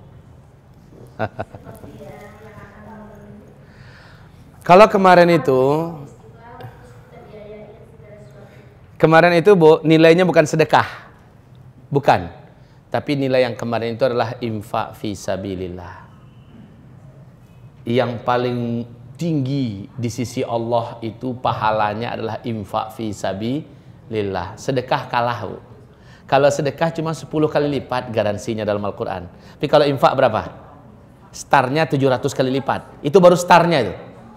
Artinya setiap ada dana yang ibu keluarkan khusus untuk membela Islam, khusus untuk perjuangan, khusus untuk tegaknya agama Allah, apalagi untuk jihad, maka itu sudah infak fisabilillah. Beda dengan sedekah. Untuk pembangunan masjid itu sedekah. Ya, untuk apa? Membantu anak yatim piatu itu sedekah. Untuk orang tua kita itu sedekah. Kita memberikan bantuan untuk suami kita itu sedekah. Ya, kita memberi, itu namanya sedekah-sedekah yang gitu itu. Tapi kalau infak khusus untuk memperjuangkan agama Allah, khusus untuk jihad fi sabilillah, khusus untuk dakwah ilallah, ya, itu infak fi sabilillah. Ya. Waktu bela Islam itu termasuk, itu infak fi sabilillah. Iya.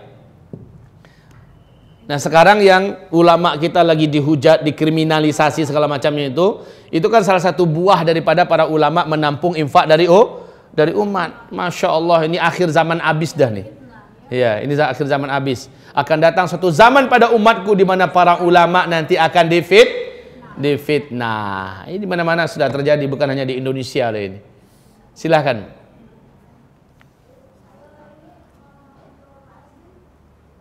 Untuk apa? Sama, tergantung. Kalau untuk Palestina adalah bantuan kemanusiaan, maka nilainya adalah sedekah. Tapi kalau itu adalah untuk perjuangan para mujahidin, maka dia adalah infak fi sabilillah. Ya. Untuk buat ta'lim, apakah dia termasuk infak fi sabilillah? Masuk. Karena buat menuntut ilmu, buat menyekolahkan anak-anak yang menuntut ilmu, ini termasuk untuk memperjuangkan Islam enggak? Iya. Maka dia termasuk infak fi sabilillah. Yap. Dengar kajian Agim deh tentang rokok. Saya udah dengar kajian Agim tentang rokok, Bu. Bagus, Bu. Ya, Ibu akan tahu kesimpulannya. Karena masalah rokok ini khilafiyah ya, Bu ya. Ada yang tegas mengatakan haram. Enggak ada cerita. Ada yang lain mengatakan makruh tapi mendekati haram. Ada yang mengatakan makruh, tapi kalau para pencandu rokok dan yang menikmati hasil daripada rokok mengatakan mubah, halal. Ya. Sebentar, ini di belakang.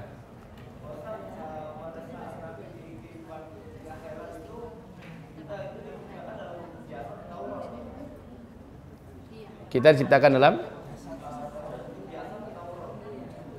utuh. Kita kembali dijadikan utuh. Dalam hadisnya sangat banyak. Nabi mengatakan tulang kembali Allah susun, daging kembali Allah selimutkan kepada tulang, dan darah, urat-urat segala macamnya utuh kembali.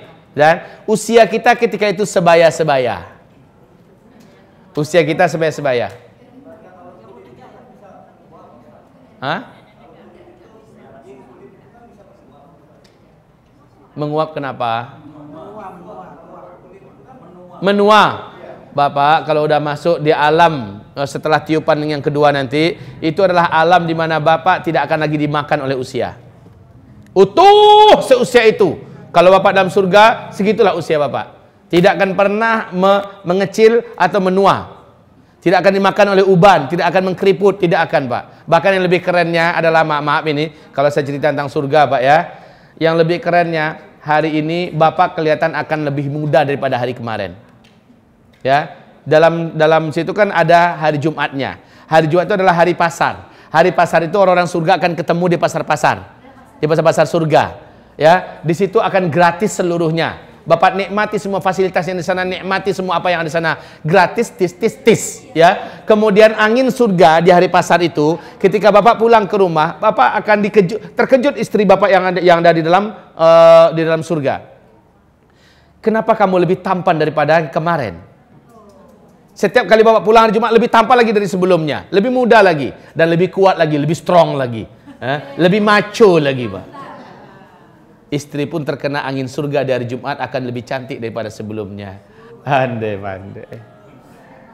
Subhanallah. Ya. Dalam surga itu ada kehidupan seperti kayak di dunia enggak? Saya kayak suami istri itu ada rasa nafsu gitu. Subhanallah. Fiha ma tashtahil anfus. Di dalam surga semua yang diinginkan nafsu ada. Kemudian di dalam surga, inilah kami yang dulu kami nikmati di dunia. Ada durian nggak di surga? Di surga nanti ada durian. Karena di dunia ada durian. Ya, yang nggak ada di dunia ini adalah yang negatifnya. Ular yang nyakitin, ular kayak gitu jangan khawatir. Semut yang akan nyakitin, masuk kuping segala macamnya. Nanti ibu merebahkan diri di rumput-rumput surga, khawatir ada lipan, kelabang, nggak akan ada. Ya, tidak akan ada kuman, bakteri yang kayak gitu, nggak ada. Ya, fala khaufun alaihim yauma idzin wa hum yahzanun. Tidak ada yang perlu dikhawatirkan, ditakutkan pada hari itu, dan juga mereka tidak akan ada sedih. Ternyata ibu suaminya dalam neraka, ibu nggak akan sedih nanti ibu, karena suami yang baru sudah datang. Para suami yang gagal menjadi suami, itu di neraka nanti. Istrinya dipersunting oleh lelaki yang bertakwa, yang soleh, yang beriman, yang menjadi ahli surga. Amin ya Rabb. Normalnya keinginan kita kan kayak gitu. Kan banyak juga suami-suami yang tidak tahu diri. Ya, dia ajak istrinya sholat, dia nggak mau. Dia ajak istrinya meninggalkan tua, dia masih nyekek tua terus, ya kan? Ya kan? Kayak gitu. Gimana lagi? Ya Pak, silakan.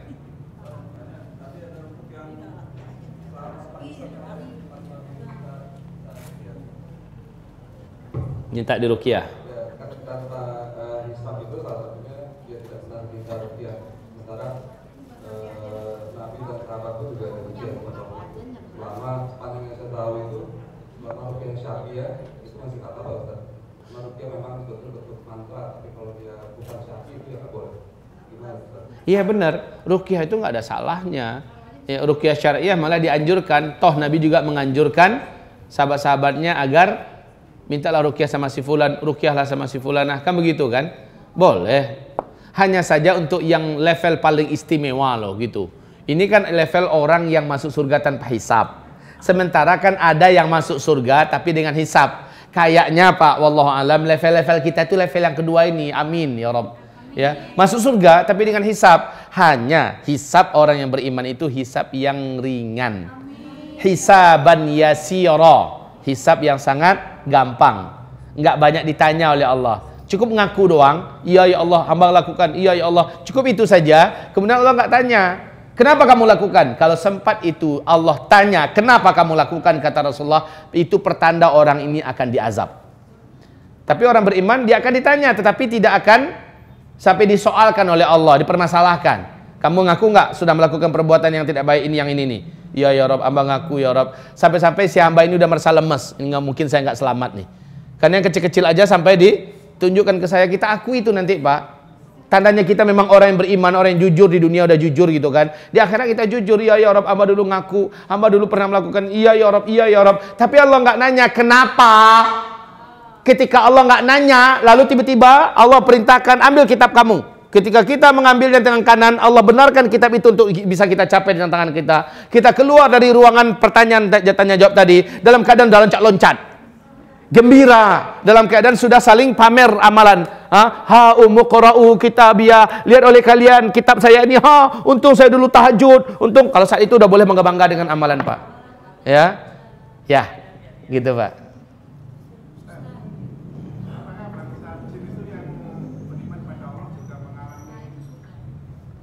Semua yang kita alami, mereka alami, persis. Mereka juga masuk surga dan wajah mereka sudah Allah robah. Kalau sekarang ini wajah manusia dengan wajah jin siang malam, Pak. Kita ini fi ahsani taqwim. Sebaik-baik bentuk, seindah-indah bentuk kita ini. Mereka ini memang bentuknya jauh ketinggalan, bangsa jin. Jauh ketinggalan. Memang sangat-sangat jauh. Bagi mereka level kita ini, kalau yang perempuan ini kayak bidadari buat mereka. Makanya Bu, bagi bangsa jin, maaf ya Bu ya, Ibu masuk kamar mandi jangan mudah-mudah telanjang. Mudah-mudah buka, karena mereka ngiler ngelihat itu. Iya, oleh karena itu kita diperintahkan Allahumma inni a'udzubika minal khubuthi wal. Kita ini kayak bidadari Bu. Maaf mereka sampai akan onani, masturbasi demi melihat kita. Ya, kalau bisa mereka akan bersetubuh dengan kita, gimana caranya? Dia itu numpang ke laki kita, numpang ke bini kita. Makanya ada doanya semua agar mereka tidak bisa ikut-ikutan. Ya, ya, ya.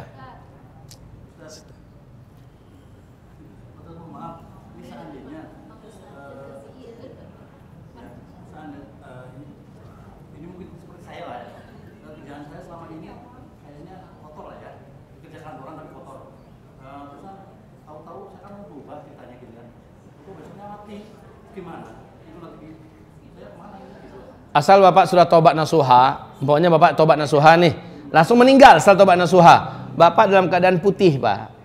Putih. Tidak. Nanti Bapak di hari kiamat, Allah SWT akan tanyakan. Tetapi karena sudah dianggap putih, Allah tidak akan menghisap. Dalam artian tidak akan menghisap, tidak akan disoalkan oleh Allah. Kenapa kamu buat? Kenapa kamu buat? Ya, karena kata Allah, karena kamu dulu sudah minta ampun, aku telah ampuni ini semua. Bagus, daripada nggak takut, buat lagi. Ya, malah takut terus dipelihara Pak, supaya jangan buat lagi. Ya, para pendosa takut dengan dosanya yang ada, taubat nasuha pada Allah, tapi ketakutan itu terus muncul, bagus, dipelihara terus itu. Jangan kepedean. Ya. Nah ini, kenapa Bapak tidak kerja? Salah. Sementara lapangan kerja itu sangat terbuka, banyak. Azan. Cukup. Mari kita tutup dengan kafaratul majlis. Astaghfirullah, astaghfirullah, astaghfirullah. Subhanakallahumma bihamdika, asyhadu an la ilaha illa anta, astaghfiruka wa atubu ilaik. Assalamualaikum warahmatullahi wabarakatuh.